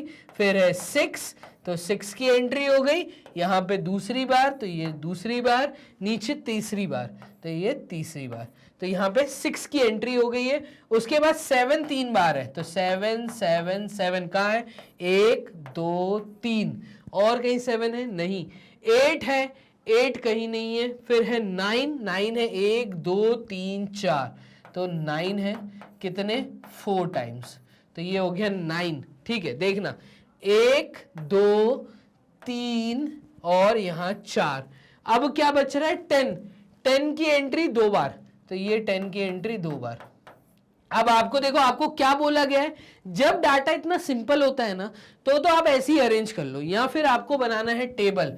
ठीक है, तो यहां पे बनाओ टेबल, टैली मार्क्स, पहला मार्क्स कॉलम, पहला कॉलम आपका आएगा मार्क्स का, मार्क्स के बाद आपके आएंगे टैली मार्क्स, फिर यहां आएगी फ्रीक्वेंसी। अब इसके बाद क्या करना है, इनमें से वेरिएट्स उठाओ। ठीक है, मतलब 2 लिखो, 3 लिखो, 4 लिखो, 5 लिखो, 2 लिखो, 3 लिखो, 4 लिखो, 5 लिखो, और फिर उसके बाद 6 7 9, 6 7 9 और 10, तो ये मैंने वेरिएट्स लिख दिए। ये कितनी बार आए हैं उसकी एंट्री करो। इनकी फ्रीक्वेंसी कितनी है, 1 है, 2 3 है 2 बार, तो 1 है, 2 है 1, 3 है 2 बार, ये हो गया। फिर 4 है 3 बार, 1 2 3, फिर 5 है 2 बार, ये 2 की एंट्री हो गई। 6 है 3 बार, ये 3 की एंट्री हो गई। 7 है 3 बार, तो 1 2 3 9 है 4 बार, ये 4 की एंट्री होगी, नहीं हाँ 9 है 4 बार और 10 है 2 बार, तो ये मैंने एंट्री कर दी। इसके सामने इसकी फ्रीक्वेंसी लिख दो 1 2 3 2 3 3 4 2, इनका सब टोटल करके देख लो 20 आना चाहिए। 3 3 6, 6 और 2 8, 8 और 2 तो 8 और 2 10, 10 और 4 तो 10 और 4 ये हुआ 14, 14 और 4 18, 18 और 2 20, तो ये 20 ऑब्जर्वेशंस की एंट्री हो गई है। अब मोड कैलकुलेट करना है, ऐसी सबसे बड़ी वैल्यू कौन सी है, तो ये दिख रही है 4, 4 के सामने है 9, तो इसका मोड क्या आ गया, फाइनली इस डाटा का जो मोड आया है वो मोड है 9 ना कि 4, ठीक है। तो फ्रीक्वेंसी में जो सबसे बड़ी वैल्यू है उसके सामने वाली ऑब्जर्वेशन, ये हमारा जवाब है, ये हमारा आ गया मोड। तो इस तरीके से एक एग्जाम्पल मैंने लिया, मोड बहुत इजी है, 2 मार्क्स का या 1 मार्क्स का क्वेश्चन अगर सिर्फ मोड कैलकुलेट करने को पूछता है, ठीक है। चलो बोर्ड कर देते हैं क्लियर और मूव करते हैं आगे। एक एग्जाम्पल और है, इसको देखना। Consider a small unit of a factory where there are 5 employees. कितने टोटल एम्प्लॉइज हैं, 5। इंपॉर्टेंट क्वेश्चन है, आईएमपी क्वेश्चन है, अपने स्कूल एग्जाम में देख सकते हो, आईएमपी मार्क कर लेना, इस क्वेश्चन को नोट कर लो, इसका सॉल्यूशन देखना। अब वो 5 एम्प्लॉय में एक सुपरवाइजर है और सुपरवाइजर और 4 लेबर हैं, तो 4 लेबर्स हैं, ठीक है। The labours draw a salary of ₹5,000 per month, तो लेबर की सैलरी है 5,000 रुपए एक महीने की, ठीक है। तो टोटल 4 लेबर है। द सुपरवाइजर गेट्स, सुपरवाइजर को मिलता है 15,000 रुपए और सुपरवाइजर है सिर्फ एक, ठीक है, पर मंथ का। Calculate the mean median mode, अगर इस प्रकार का क्वेश्चन आया तो ज्यादा मार्क्स में देख सकते हो। अब यहाँ पे मीन भी कैलकुलेट करना है, मीडियन भी करना है, मोड भी करना है, और ये एक फैक्ट्री का डाटा तुम्हें दिया है, तो कैसे कैलकुलेट करना है। देखो मीन का मतलब क्या होता है, तो मीन का मतलब यहां पर होता है एक्स बार, ठीक है, और एक्स बार का मतलब है summation of all the observations from the first to the last observation. तो x1 plus x2 plus x3, ये सारी ऑब्जर्वेशंस है अप टू x5, 5 ऑब्जर्वेशंस है। 5 ऑब्जर्वेशंस का सम करो और उसको डिवाइड कर, उसको मल्टीप्लाई कर दो 1/5 के साथ, तो 1/n। ये आपका मीन कैलकुलेट करने का तरीका है। तो देखना क्या मीन निकलेगा। टोटल 5 लोग थे, 5 में से 4 लेबर हैं जिनकी 5-5 हजार की सैलरी है, तो 4 लेबर की सैलरी, ये मैंने 4 लेबर की सैलरी लिख दी प्लस 5,000 और एक सुपरवाइजर की सैलरी लिख दी, तो यहाँ पे आ जाएगा 15,000, ठीक है। 1 2 3 4 5, 5 लेबर्स डिवाइडेड बाय 5, तो यही फॉर्मूला था, ये मैंने कर दिया। 1000, 2000, 3000, 3,500, तो ये आ जाएगा 3,500 डिवाइडेड बाय 5, तो 5 × 7 35 और ये आ जाएगा 7,000। तो फाइनली एक्स बार हमारा मीन कैलकुलेट हो गया और हमारा मीन आया है कितना, 7,000 रुपीज, ठीक है। ये एक एवरेज सैलरी आ गई हर एम्प्लॉय की, ठीक है। तो ये एक मिडिल वैल्यू आती, बेसिकली एक एवरेज आता है कि टोटल 5 एम्प्लॉइज को एट ऑल देखा जाए तो सुपरवाइजर और लेबर कैटेगरी अगर मैं हटा दूं तो 5 लेबर्स को ऑन एन एवरेज 7,000 की सैलरी जा रही है। ये एक ऐसा अमाउंट निकल के आया जो सबको फिक्स जा रहा है, तो ये मैंने अपनी कंपनी का एवरेज निकाल लिया, एवरेज सैलरी निकाल ली। अब मुझे यहाँ पे कैलकुलेट करना है मीन के बाद मीडियन, तो मीडियन कैलकुलेट करने के लिए मैं क्या करूंगा, देखिएगा मीडियन कैलकुलेट करने का मतलब होता है मिडिल वैल्यू देखनी है। तो यहाँ पे 5,000 दिया है, फिर 5,000 दिया है, फिर यहाँ पर अगेन 5,000 दिया है, फिर यहाँ पे 5,000 दिया है और फिर उसके बाद 15,000 दिया है, ऐसे ही दिया था। तो ये डाटा तुम्हें दिया था, इसकी सबसे मिडिल वैल्यू देखूं तो ये 2 डाटा अलग कर दो और ये 2 डाटा अलग कर दो, तो ये इसका मीडियन आ जाएगा ओरली। लेकिन अगर फॉर्मूले में डालूं तो मीडियन का फॉर्मूला होता है n+1/2 for number of observations, क्योंकि ऑड है, तो ऑड है इसलिए ये फॉर्मूले का मैं यूज करूंगा मीडियन कैलकुलेट करने के लिए, n+1/2 ऑब्जर्वेशन, ठीक है। और ये मेरा आएगा कितना कितनी ऑब्जर्वेशन थी? 5 थी, तो 5 + 1/2 मतलब 6/2 ऑब्जर्वेशन, और इसका मतलब थर्ड ऑब्जर्वेशन मेरा जवाब होगा। तो थर्ड ऑब्जर्वेशन क्या है वो देखिएगा, 1 2 3, वो है 5000, तो ये आएगा ₹5000। ये मेरा मीडियन आ गया। तो मीडियन यहां पे मीन क्या आया? 7000, यहां पे मीडियन क्या आया? 5000। अब मुझे कैलकुलेट करना है मोड। तो मोड कैलकुलेट करने के लिए मैं क्या करूंगा? देखना, मोड कैलकुलेट करने के लिए मैं टेबल का फॉर्मेशन कर लेता हूं। 3 कॉलम बनेंगे, ये 3 कॉलम हो गए, ठीक है। पहला कॉलम आपके मार्क्स का बनता है, फिर टैली मार्क्स का बनता है, और फिर बनती है फ्रीक्वेंसी का, ऐसे ही है। अब आपको यहां लिखने वेरिएट्स, तो वेरिएट से 2 ही है यहां पे देखा जाए तो, एक 5000 एक 15000। तो यहां पे मैं लिख देता हूं फिगर 5000, और यहां मैं लिख देता हूं 15000, ठीक है। 5000 मिलता है 4 लोगों को, ठीक है, और 15000 मिलता है एक बंदे को। 5000 की फ्रीक्वेंसी है 4 और 15000 की फ्रीक्वेंसी है 1, तो मैं कहूंगा इसका जो मोड है, तो टोटल नंबर ऑफ एम्प्लॉइज यहां पे होंगे 5, तो इसका जो मोड है, ये मोड आ जाएगा क्या? ये मोड आएगा 4, मतलब फ्रीक्वेंसी आ गई 4, ज्यादा बड़ी वैल्यू, इसके सामने वाले मार्क्स हैं 5000, तो मैं कहूंगा मेरा मोड आया है 5000 रुपीज। तो ये मैंने कैलकुलेट किया एक सैलरीड कंपनी, एक कंपनी का जो डाटा जिसकी सैलरी दी थी, उसके सेंट्रल टेंडेंसी के थ्रू 3 जवाब मैंने निकाले, ठीक है। तो यहां पे मैंने मीन मीडियन मोड कैलकुलेट कर लिया of a unit of the factory, तो फैक्ट्री की इस यूनिट का जहां पे 5 लेबर्स थे। तो इस तरीके का ये क्वेश्चन तुम्हें देखने को मिल सकता है। बोर्ड कर लेते हैं क्लियर, और एक्सरसाइज के कुछ क्वेश्चन देखते हैं। तो एक्सरसाइज 14.4 जो है वो पार्ट जो मैं ये 2 सॉल्व करवा रहा हूं, इस पे ये एक्सरसाइज 14.4 डिपेंड है। यहां से मैंने 3 क्वेश्चन उठाए हैं, वो आप देखिएगा कैसे करने हैं। The following number of goals way scored by a team in a series of 10 matches, 10 matches के स्कोर दिए हैं। Find the mean median mode, तीनों चीजें कैलकुलेट करनी है। तो सबसे पहले डाटा को अरेंज कर लो, ठीक है। तो अरेंज डाटा क्या हो जाएगा? अरेंज्ड डाटा मेरे सामने आ जाएगा, देखना, सबसे छोटी वैल्यू है कितनी? 0, फिर है 1, 1 के बाद है 2, 2 के बाद है 3, फिर 3, फिर 3। तो ये 3 डाटा 3 3 3 के हैं। अच्छा, चौथा भी है, तो ये 3 आ गया, ठीक है। 0 1 2 एक ही बार है, 0 1 और 2 एक ही बार है। फिर उसके बाद है 2 बार 4, तो 1 और 2, तो 2 बार 4, और 1 बार है 5, ये आ गया। अब देखना, मुझे क्या कैलकुलेट करना है? मुझे मीन कैलकुलेट करना है। मीन मतलब मुझे एक्स बार कैलकुलेट करना है, और एक्स बार का मतलब होता है 1/n, फॉर्मूला लिखना जरूरी है, 1/n big bracket summation of all the observations, ठीक है, सारी ऑब्जर्वेशंस का sum from the first observation to the nth observation to the last observation, इनका सम कर दो। तो ये तुम्हारा आ जाएगा 0 + 1 + 2 + 3 + 3 + 3 + 3 + 4 + 4 + 5 अपॉन कितने मैचों का स्कोर है? तो following number of goals way scored by a team in a series of 10 matches, 10 match है, 1 2 3 4 5 6 7 8 9 10 मैच है, तो डिवाइडेड बाय 10 हो जाएगा। देखना, 3 + 3 + 3, तो ये हो गया 9, 9 + 6 15, 15 + 5 ये हो गया 20, और 20 + 8 हो गया 28/10, और इसका जवाब हमारा आ जाएगा क्या?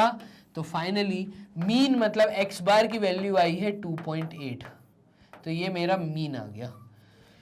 क्लियर है ये चीज? तो मीन का फॉर्मूला मैंने यहां पे लिख दिया था, जिसको एक बॉक्स के अंदर मैं डाल देता हूं। ये मीन का फॉर्मूला था, एक्स बार की वैल्यू आ गई 2.8, मीन हमारा कैलकुलेट हो गया। मीन मीडियन, उसके बाद बात होगी मीडियन की। तो मीडियन दिया हुआ data, total number of observations 10 है, ठीक है। अब 10 है, इसका मतलब ये एक इवन वैल्यू है। क्योंकि ये इवन वैल्यू है, तो मीडियन कैलकुलेट करने के लिए मेरे पास जो फॉर्मूला है वो है n/2th observation plus n/2 + 1th observation divided by 2, ये फॉर्मूला है। तो 10 ऑब्जर्वेशन से 10/2th ऑब्जर्वेशन का मतलब 5th ऑब्जर्वेशन तो फिफ्थ ऑब्जर्वेशन प्लस 5 + 1 मतलब सिक्स्थ ऑब्जर्वेशन अपॉन 2। तो फिफ्थ ऑब्जर्वेशन क्या था? फिफ्थ ऑब्जर्वेशन 1 2 3 4 5, 3 + 3, तो यहां पे आ जाएगा 3 + 3/2 और ये आ जाएगा 6/2। इसका मतलब ये आ जाएगा 3। तो 6/2 का मतलब है 3। तो मीडियन क्या आया? फाइनली आपका मीडियन कैलकुलेट होकर आया है 3। ये आ गया जवाब। ठीक है, तो यहां तक आपने सीखा क्या? यहां तक आपने इस क्वेश्चन में मीन कैसे कैलकुलेट करना है, मीडियन कैसे कैलकुलेट करना है, तो ये हो गया। अब आ जाते हैं हम मोड पे। तो मोड इस डाटा का क्या होगा? यहां तो टेबल बना के मेंशन कर दीजिए, वैसे ही दिख रहा है 3 क्योंकि बहुत बार आया है। तो फ्रीक्वेंसी ऑफ 3 इज 4। ठीक है, देखना frequency of 3 is 4, therefore mode is equals to 3।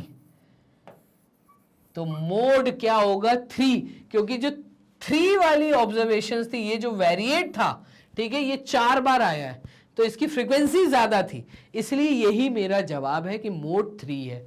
तो ये क्वेश्चन कैसे अटेम्प्ट करना है आपके सामने था। 14.4 से क्वेश्चन नंबर 1 हो गया है। एक क्वेश्चन नंबर 3 भी देखना, अच्छा क्वेश्चन है, ये भी देख लीजिए। The following observation have been arranged in ascending order if the median of the data is 63। अब बात को समझना, इस डाटा का जो मीडियन है वो है 63। Find the value of x। आप बताइए x की वैल्यू क्या है। अब जब आप डाटा को ध्यान से देखोगे तो आपको डाटा अरेंज दिख रहा है 29, 32, 48, 50, 72, 78, 84, 95 अरेंज्ड ऑर्डर में दिख रहा है।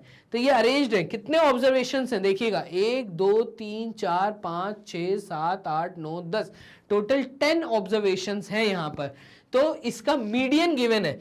कैसे करेंगे देखिएगा, सॉल्यूशन में हम लिखेंगे मीडियन इज गिवन। तो मीडियन ऑफ द डाटा ये हमें गिवन है और ये हमें 63 गिवन है। अब median of the data 63 given है, n मतलब total number of observations. Number of observations हमें दी हैं 10। कितनी दी हैं? 10। ठीक है, तो इसका मतलब ये हमें n दिया है, तो n की वैल्यू है यहां पे 10। अब मीडियन का फॉर्मूला क्या होता है? 10 है, तो इसका मतलब ये इवन है, तो इवन नंबर ऑफ ऑब्जर्वेशंस दी हैं। तो मीडियन कैलकुलेट करने के लिए हमें फॉर्मूला नोन है और वो है n/2th observation plus n/2 + 1th observation divided by 2। ये फॉर्मूला है। ठीक है, इसमें हम वैल्यू डाल देते हैं। टोटल 10 ऑब्जर्वेशन है, इसका 10/2 मतलब फिफ्थ ऑब्जर्वेशन। तो यहाँ पे जो मीडियन मेरा आएगा, मीडियन मेरा आ जाएगा फिफ्थ एंड सिक्स्थ ऑब्जर्वेशन का एडिशन। तो fifth observation plus sixth observation, यही है। देखो 10/2 मतलब 5, 5 + 1 6। तो fifth observation plus sixth observation divided by 2। देखना 1 2 3 4 5, fifth observation and sixth observation. तो ये है x एंड x + 2। तो ये आ जाएगा median is equals to x plus fifth observation क्या है? x है। सिक्स्थ ऑब्जर्वेशन क्या है? x + 2 है। तो x प्लस सेकेंड है x + 2 अपॉन 2। इसका मैं डिवाइड बाय 2 कर दूंगा फिफ्थ और सिक्स्थ ऑब्जर्वेशन का। ठीक है, अब बात को समझना, मीडियन की वैल्यू मुझे दी है 63। उठाओ वैल्यू यहां डाल दो, तो ये आ जाएगा 63 is equals to x plus x + 2 मतलब 2x + 2/2। क्लियर है? ऊपर से 2 बाहर निकालो तो ये आ जाएगा 63 इज इक्वल्स टू 2, ब्रैकेट में बचेगा x + 1/2। 2 से 2 कट गया, तो कुल मिला के जो इक्वेशन आई है वो आई है 63x + 1। ठीक है, और ये 1 इधर जाएगा तो ये हो जाएगा 63 - 1 which is equal to x। तो x की वैल्यू आ रही है 62। क्लियर है? चलो, यही तो मुझे निकालना था, find the value of x। तो x की वैल्यू है 62, मतलब ये वाली जो ऑब्जर्वेशन है ये है 62 और ये वाली जो ऑब्जर्वेशन है x + 2, 62 + 2 मतलब ये वाली है 64। तो ये दोनों ऑब्जर्वेशंस तुमने निकाल ली हैं। 50 के बाद जो ऑब्जर्वेशन है वो है 62, 62 के बाद जो है वो 64, 64 के बाद है 72। तो इस तरीके से ज्यादा मार्क्स में ये क्वेश्चन नंबर 3 आपको मिल सकता है। आईएमपी क्वेश्चन है एक्सरसाइज 14.4 से। थर्ड क्वेश्चन और देखिएगा, तो यहां से एक क्वेश्चन मैंने और उठाया, क्वेश्चन नंबर 5, ये भी अच्छा क्वेश्चन है। Find the mean salary of 60 workers of a factory from the following table. इस टेबल से 60 वर्कर्स की सैलरी आपको दिख रही है, ठीक है। तो find the mean salary, mean calculate करना है। तो अब इस डाटा का मीन कैसे कैलकुलेट करेंगे इसको समझना। Mean is equals to what, ये होता है एक्स बार। एक्स बार का मतलब जितनी तुम्हें सैलरी दी है, नंबर ऑफ वर्कर्स कितने हैं। तो 3000 सैलरी वाले 16 वर्कर्स हैं, ठीक है। 4000 सैलरी वाले 12 वर्कर्स हैं, 5000 सैलरी वाले 10 वर्कर्स हैं, 6000 सैलरी वाले 8 वर्कर्स हैं। ऐसी 10,000 जिनको सैलरी मिलती है ऐसा वर्कर एक ही है। 9,000 सैलरी वाले 3 वर्कर हैं। अगेन तुम्हें कंपनी की नंबर ऑफ वर्कर्स, उनकी सैलरी दी है, मीन निकालना है। तो टोटल 60 वर्कर्स दिए हैं, ठीक है, टोटल 60 वर्कर्स हैं। इसका मीन निकालने के लिए मैं क्या करूंगा कि सम ऑफ ऑल, किसका भाई, वर्कर्स इनटू सैलरी। एक थर्ड कॉलम यहां पे बनेगा अगर मुझे मीन चाहिए। इस बात को समझना, अगर मुझे मीन चाहिए तो हर वर्कर का टोटल अमाउंट देखना पड़ेगा। बोर्ड करके क्लियर करके यहां पे तुम्हें एक कॉलम और दिखाता हूं। यहां पे एक कॉलम और बनेगा और ये कॉलम बनेगा किसका, अगर मैं नंबर ऑफ सैलरीज को x मान लूं, ये मेरी ऑब्जर्वेशंस है, और x यहां पे 16 बार दी होगी तो जाके मेरी फ्रीक्वेंसी मतलब f यहां पे लिखी है 16। तो मैं कहूंगा यहां पे xi fi को कैलकुलेट कर लीजिए। सबसे पहले दोनों को मल्टीप्लाई करके इसके सामने लिख दो। तो 3000 जब 16 से मल्टीप्लाई होगा तो 3 × 6 होता है 18, 18 का 8 कैरी 1, ये आएगा 48 और 3000, इसका मतलब 48,000 सैलरी टोटल ये गई, ठीक है। इसके बाद 4000 जब 12 से मल्टीप्लाई होगा तो टोटल सैलरी इन 12 वर्कर्स को कितनी गई, तो 12 × 4 कर दीजिए, ये आ जाएगा 48। अगेन 48,000 ये आ गया मेरा, ठीक है। तो उसके बाद 5000 गई है 10 लोगों को, तो टोटल सैलरी कितनी गई है, तो ये गई है मेरी 50,000, तो ये मेरी सैलरी गई है 50,000, ठीक है। उसके बाद 8 वर्कर्स को 6000 गया, मतलब 6 × 8 इज 48, तो ये फिर से आ जाएगा मेरा 48,000, ठीक है। उसके बाद 7000 6 वर्कर्स को गई है, तो 6 × 7 होता है 42, मतलब 42,000 ये सैलरी गई है मेरी, ठीक है। उसके बाद 8000 सैलरी 4 लोगों को गई है, इसका मतलब टोटल सैलरी कितनी गई है, तो 4 × 8 इज 32, 32,000 सैलरी यहां गई है, ठीक है। उसके बाद 9000 3 लोगों को गई है, इसका मतलब 27,000 की जो सैलरी है वो इन ऑल टोटल यहां पे इन लोगों को गई है। 3 × 9 इज 27, और 10,000 एक बंदे को दी है, तो इसका मतलब यहां पे 10,000 गई है। तो टोटल सैलरी कितनी गई फाइनली, तो आप देखेंगे कि ये तो 3 zeros ऐसे के ऐसे ही आ जाएंगे।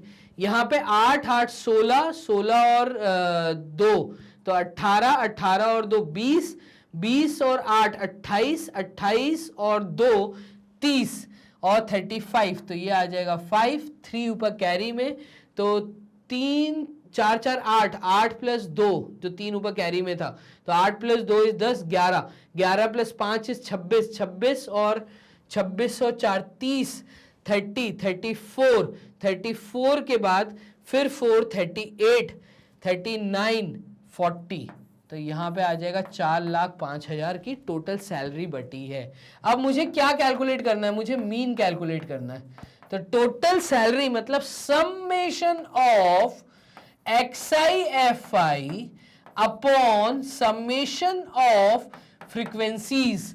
तो आप देख रहे हैं 4,05,000 यहां पे मेरा बटा, ये डिवाइड होगा किसके साथ, समेशन ऑफ fi, ये जो नंबर ऑफ वर्कर्स हैं वो ऑलरेडी मुझे दिए हैं, तो ये मुझे समेशन ऑफ fi मुझे दिया हुआ है 60, तो ये 60, ठीक है। और 0 से ये 0 गया, ठीक है।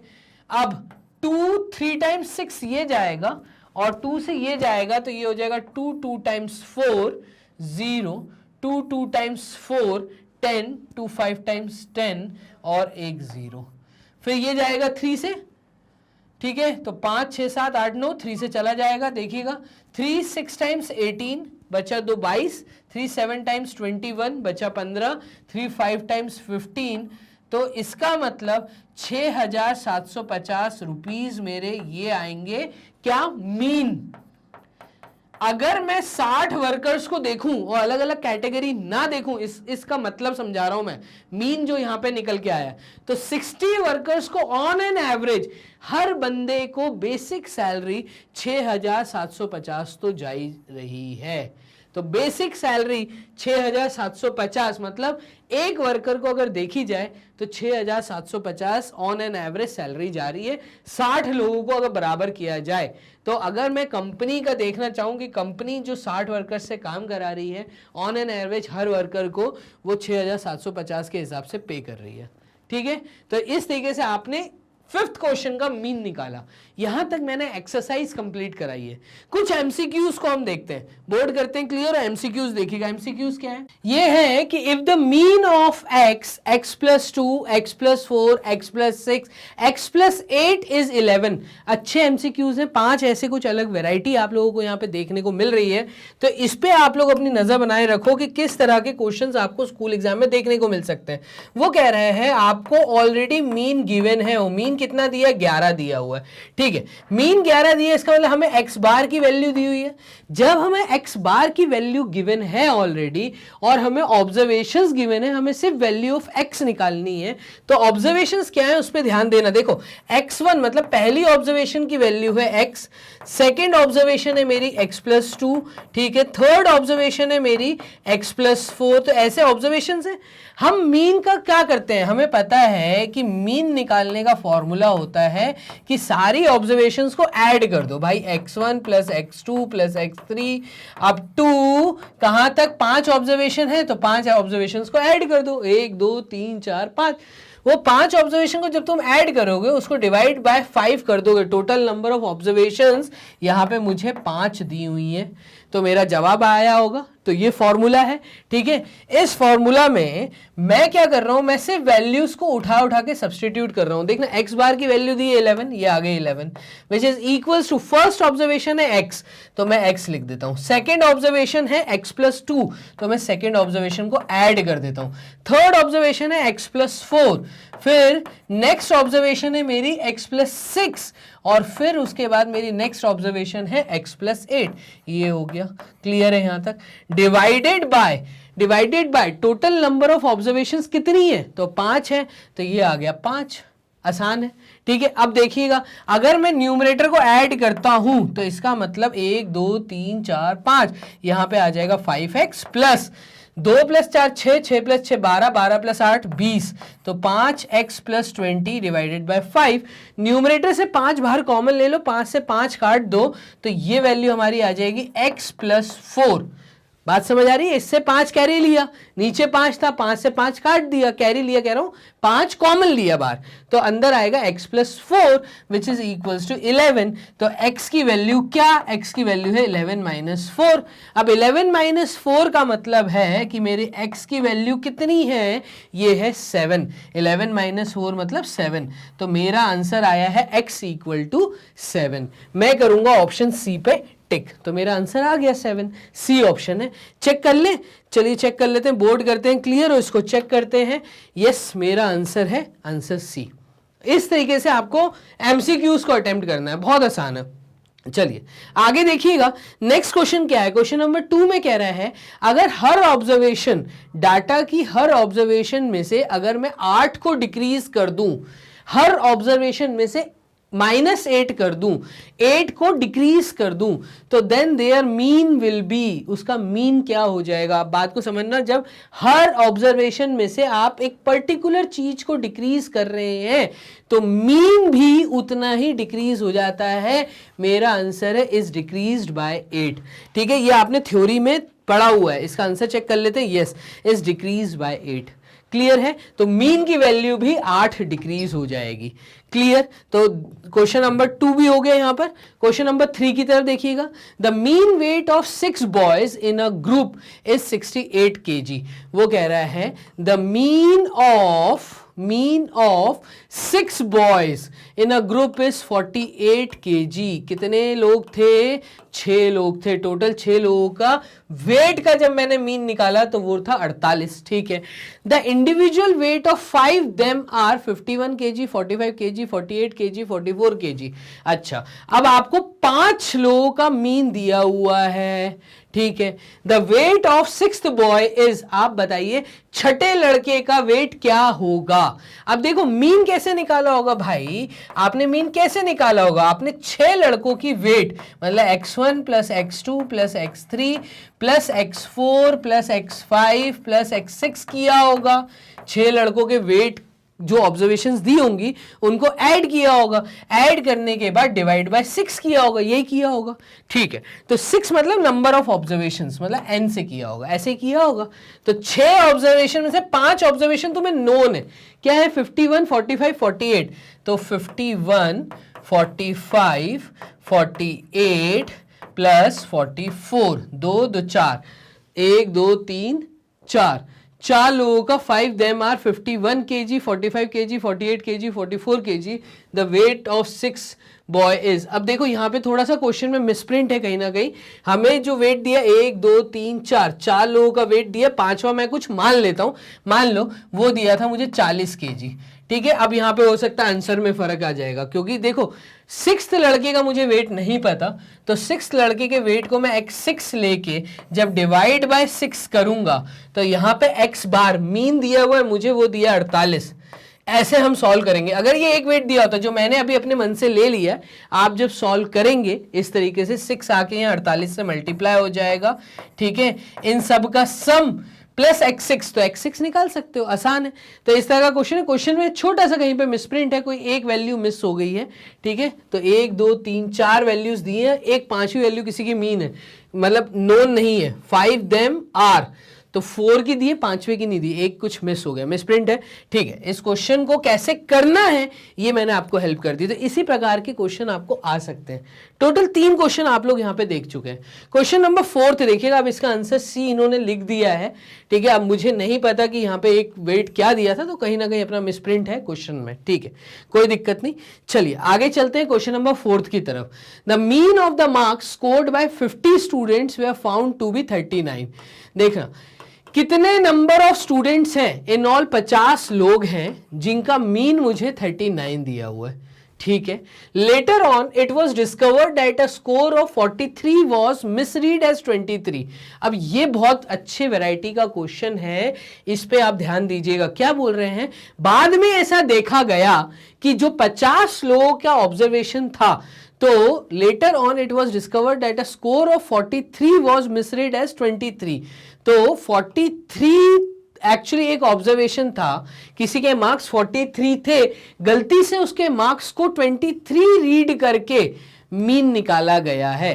द करेक्ट मीन इज, और अगर वो 43 ही होता, समझना क्वेश्चन क्या है, वो कह रहा है 50 लोगों का मार्क्स दिए, 50 लोगों के स्कोर, 50 लोगों के मार्क्स हैं आपके पास, आपने मीन निकाल दिया, 39 आया, सॉल्व हो गया। ठीक है। लेकिन बाद में ऐसा देखा गया किसी एक स्टूडेंट के गलती से वो 23 पढ़ के मीन निकाला गया, मतलब ऑब्जर्वेशन में कहीं ना कहीं 23 को मिसरीड कर लिया गया, मतलब 43 को मिसरीड करके 23 कर दिया। आपको करेक्ट करना है, करेक्ट करना है। तो एक करेक्शन वाले क्वेश्चन एग्जाम में आ सकते हैं। देखना कैसे करेंगे, कैसे किया होगा, इनिशियली में कैसे किया होगा। इन्होंने किया होगा एक्स बार की वैल्यू इन्होंने कैसे निकाली होगी, 1/n। ठीक है।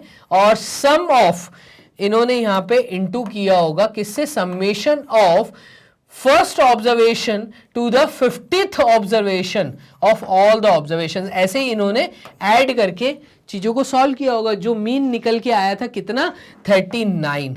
ठीक है। और 1/50, टोटल नंबर ऑफ स्टूडेंट्स कितने थे, 50 थे।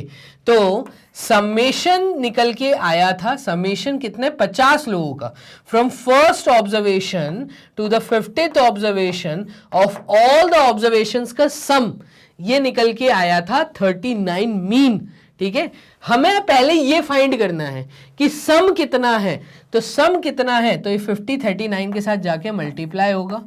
ठीक है, और ये जैसे ही इसके साथ मल्टीप्लाई होगा तो हम कहेंगे ये सम टोटल आ गया किसका, वो 50 लोगों के मार्क्स का, जो 50 स्टूडेंट्स थे उनके जो टोटल मार्क्स थे, जिसमें 23 इंक्लूडेड था, 23 इंक्लूडेड था। ठीक है, from first observation to the 50th last observation तक का ऑफ ऑल द ऑब्जर्वेशंस का सम आ जाएगा। वो कितना आएगा, 5 × 9 45, ऊपर 4 कैरी, 5 × 3 15 प्लस 4 ये आ जाएगा 19। तो ये था 1950 ऑफ ऑल द ऑब्जर्वेशंस, ये इनिशियल था। ठीक है, from first observation to the 50th observation of all the observations. अब मुझे इसको करेक्ट करना है, तो करेक्ट कैसे करेंगे, अब बात को समझना। ये जो 1950 सम आया है, इसमें 23 की गलत एंट्री है। हम क्यों ना सबसे पहले एक काम करें, करेक्शन करना है हमें, तो हम उस सम टोटल में से 23 वाला जो ऐड हुआ है उसको हटा दें। तो मैं क्या कर रहा हूं, 1950 जो ये सम टोटल आया है, इसमें से 23 वाले को मैंने माइनस कर दिया। जिसके साथ गलती थी, क्या लिखा है, later on it was discovered that a score of 43 was misread as 23। 43 लेना था, 23 ले लिया, तो सम में 23 था इंक्लूडेड, जिसको मैंने हटा दिया। क्या डालना था, वहां पर डालना था 43 एक्चुअली। ठीक है, तो 43 अब हम ऐड कर देंगे, ये मैंने करेक्शन किया। तो ये मेरा एक नया सम आ गया, जिसको हम कहेंगे summation of all the observations, जो कि डिनोट कर रहा हूं मैं किससे, समेशन नया वाला, ऊपर मैंने डैश डाल दिया, summation dash is the new sum. New sum वो कितना आया, 1950 में से 23 गए और 43 ऐड हुए। तो इन दोनों में फर्क है कितने का, 20 का, 20 का। तो 1950 में 20 ऐड हो गए, तो ये सम टोटल आएगा 1970 आना चाहिए था। ये एक्चुअली ये आया और इसका मीन निकाला है, तो हमने करेक्शन कर दिया। वो जो 20 का बीच में कमी थी, उस 20 को पूरा कर दिया। तो ये मेरे पास नया डैश आ गया, नया समेशन डैश आ गया ऑफ ऑल द ऑब्जर्वेशन। अब मुझे इस पे मीन निकालना है, तो इस पे मीन निकालने के लिए मैं क्या करूंगा कि मुझे x बार डैश करेक्टेड मीन निकालना है। तो मैं 1970 जो सम आया है 50 बच्चों का, बच्चे उतने ही 50 ही हैं, 50 बच्चों के मार्क्स का सम एक्चुअली 1970 आना चाहिए था, डिवाइडेड बाय 50। अब मैं चीज को सॉल्व करूंगा, क्लियर है ये चीज। तो मैं क्या कर रहा हूं, इसको सॉल्व करने के लिए मैं 1970 डिवाइडेड बाय 5 × 10 लिख रहा हूं। ये 5 से पूरी तरीके से सॉल्व हो जाएगा। देखना, 5 3 टाइम्स 15, ठीक है, 19 में से 15 गए तो बचे 4, 47, 5 9 टाइम्स 45, बचे 20, 5 4 टाइम्स 20। ये चीज समझ आ रही है। तो अब मेरा नया क्या आया, ये आया 394 डिवाइडेड बाय 10, और इसकी वैल्यू आएगी 39.4। कितनी आएगी, 39.4। इस 39.4 ऑप्शन में देखिए, बी ऑप्शन दिख रहा है 39.4, ये बी ऑप्शन को मैं टिक कर दूंगा। तो इतना आसान है सॉल्व करना। ठीक है, मेरा आंसर एक्चुअली बी है, करेक्टेड मीन ये होना चाहिए था। ठीक है, अब चलिए बोर्ड कर देते हैं क्लियर और आंसर चेक कर लेते हैं, क्या बी ऑप्शन है। यस, मेरा आंसर बी आया है। तो इस तरीके से हमें 4 क्वेश्चन हम लोग सॉल्व कर चुके हैं एमसीक्यूज में। अच्छा क्वेश्चन था, ये वैरायटी ज्यादा मार्क्स में भी देखने को मिल सकती है आपको, क्लियर। 5th क्वेश्चन देखिएगा, 5th क्वेश्चन में क्या है। तो एक और क्वेश्चन उठाते हैं अपन, लास्ट क्वेश्चन जो एमसीक्यूज थे, मैं डिफरेंट वैरायटी आप लोगों को दिखाने की कोशिश कर रहा हूं। देखना, the mean of 100 items was found to be 64। 100 चीजों का मीन, तो मतलब 100 आइटम्स का मीन जो है वो 64 है, x बार मीन है। Later on it was discovered that 2 items were misread. 2 items की गलत एंट्री हुई है। 2 items were misread as 26 and 9। ठीक है, क्या गलती हुई है, मैंने 26 और 9 की एंट्री कर दी, जबकि क्या करनी चाहिए थी, instead of 36 and 90 respectively entry होनी चाहिए थी 36 और 90 की। वो ना करते हुए मैंने 26 और 9 की एंट्री करके चीज का मीन निकाल दिया। ठीक है, अगेन करेक्शन वाली चीज है। तो कैसे किया था, देखना हमने x बार कैसे फाइंड किया होगा, हमने x बार फाइंड किया होगा 1/n, ठीक है, 1/n summation of all the observation from 1 to 100। सारी ऑब्जर्वेशन 100 आइटम्स थे, तो फर्स्ट ऑब्जर्वेशन से लेके 100th ऑब्जर्वेशन तक की सारी ऑब्जर्वेशंस का जब मैंने सम किया होगा और इनटू 1/n किया होगा तो ही मीन निकला होगा। अब मीन कितना आया है, वो आया 64, ठीक है। कितनी ऑब्जर्वेशंस थी, 100 ऑब्जर्वेशंस थी, ठीक है। सम हमें नहीं पता तो हमें यहां से एक्चुअली पता चलेगा ये value, sum of the 100 observations, ये हमें पता चलेगा। तो sum of the 100 observations is what, 64 into 100, तो ये आ जाएगा 6400। अब इसके अंदर गलती है ऐड करते समय, गलती यहां पर है। क्या गलती है कि मैंने इस एडिशन में 26 + 9 भी किया है, मुझे उसको करेक्ट करना है। तो मैं क्या करूंगा, मैं एक नया डैश निकालूंगा, एक नया सम निकालूंगा। वो नया सम कैसे निकलेगा, ऑफ 100 ऑब्जर्वेशंस, ठीक है। नया सम क्या होगा, जो गलती थी उस गलती में से जो गलती हुई है उसको पहले तो हटा दूं, हटा दी, ये गलती थी हटा दी, जो एंट्री करनी चाहिए थी उसको ऐड करूंगा, तो ये आ जाएगा +36 एंड +90। ये आना चाहिए था, ऐड होना चाहिए था, नहीं हुआ है, गलती से ये हो गया था, उसको हटा दिया। तो जो गलत हुआ उसको हटा दिया, जो सही करना था उसको ऐड कर दिया, इतना आसान है। तो यहां से मेरा निकल आएगा नया summation dash of all the observations. वो कितना आएगा देखना, 26 - 9, तो ये कितना होता है, ये होता है तुम्हारा 35। तो -35 गलत एंट्री थी, उसकी जगह मुझे करनी थी 6 और 126, तो +126। इन दोनों में डिफरेंस कितना है देखिएगा, 6 में से 5 गए 1, ठीक है, 12 में से 3 गए तो 12 गया, 11 गया, 10 गया, यहां पे आया 91, तो +91 का डिफरेंस है। मैं क्या करूंगा, 6400 में +91 कर दूंगा। मैंने क्या किया, मैंने इनको सॉल्व कर दिया, ठीक है। तो 26 + 9 ये आ जाएगा 35 -35 और प्लस ये आ जाएगा 126, +126 में से 35 गया तो आया 91, 6 में से 5 गया 1, 12 में से 3 गया 9, ठीक है, ये हो गया। तो ये तुम्हारा एक्चुअल में आना था 6491, ऐसा आना था, ठीक है। अब देखो, अब मुझे नया मीन निकालना है, तो नया मीन निकालने के लिए मैं इसको डिवाइड बाय 100 करूंगा। ये है मेरा सम ऑफ ऑल द 100 ऑब्जर्वेशंस जो एक्चुअल है, अपॉन 100, ये अपॉन 100, तो ये आंसर आएगा 64.91। देखो ऑप्शन में कहीं है, हाँ सी ऑप्शन है, तो मेरा आंसर क्या है, सी है। इतना आसान है, 5th क्वेश्चन भी हो गया। चेक कर ले इसका आंसर, क्या सी आया इसका आंसर, तो यस इसका आंसर सी आ रहा है।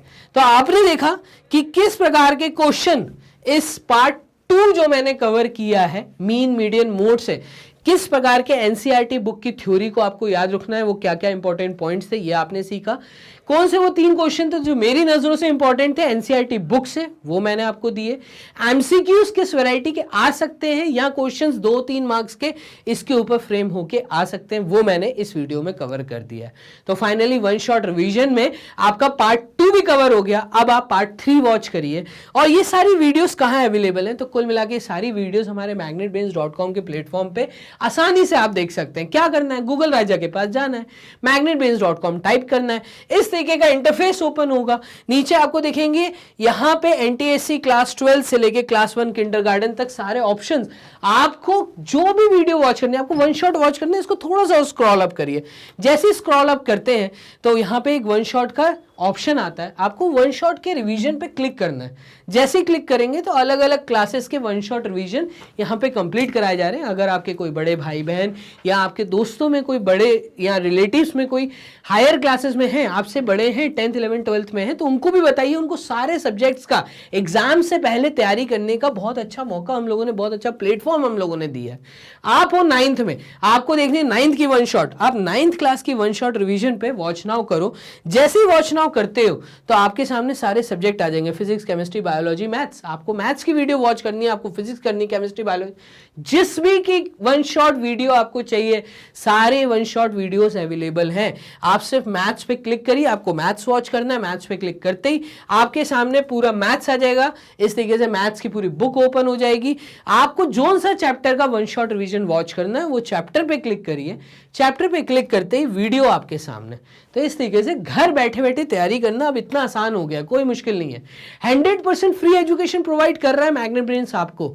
आपको क्या करना है, आपको अपना प्यार बना के रखना है, बस हमें उतने की उम्मीद है, ठीक है। तो हमें लाइक एंड सब्सक्राइब जरूर करते रहिए। हमारी जब भी वीडियोस वॉच करते हैं, किसी भी टीचर की वीडियो वॉच करते हैं, तो चैनल को लाइक एंड सब्सक्राइब जरूर करिए। उससे फायदा आप ही का है कि अगर कुछ नई चीज आपके हिसाब से जैसे जैसे आती जा रही वो आपके पास पहले आपको दिखेगी, पहले मिलेगी, आप घर बैठे तैयारी कर सकते हो।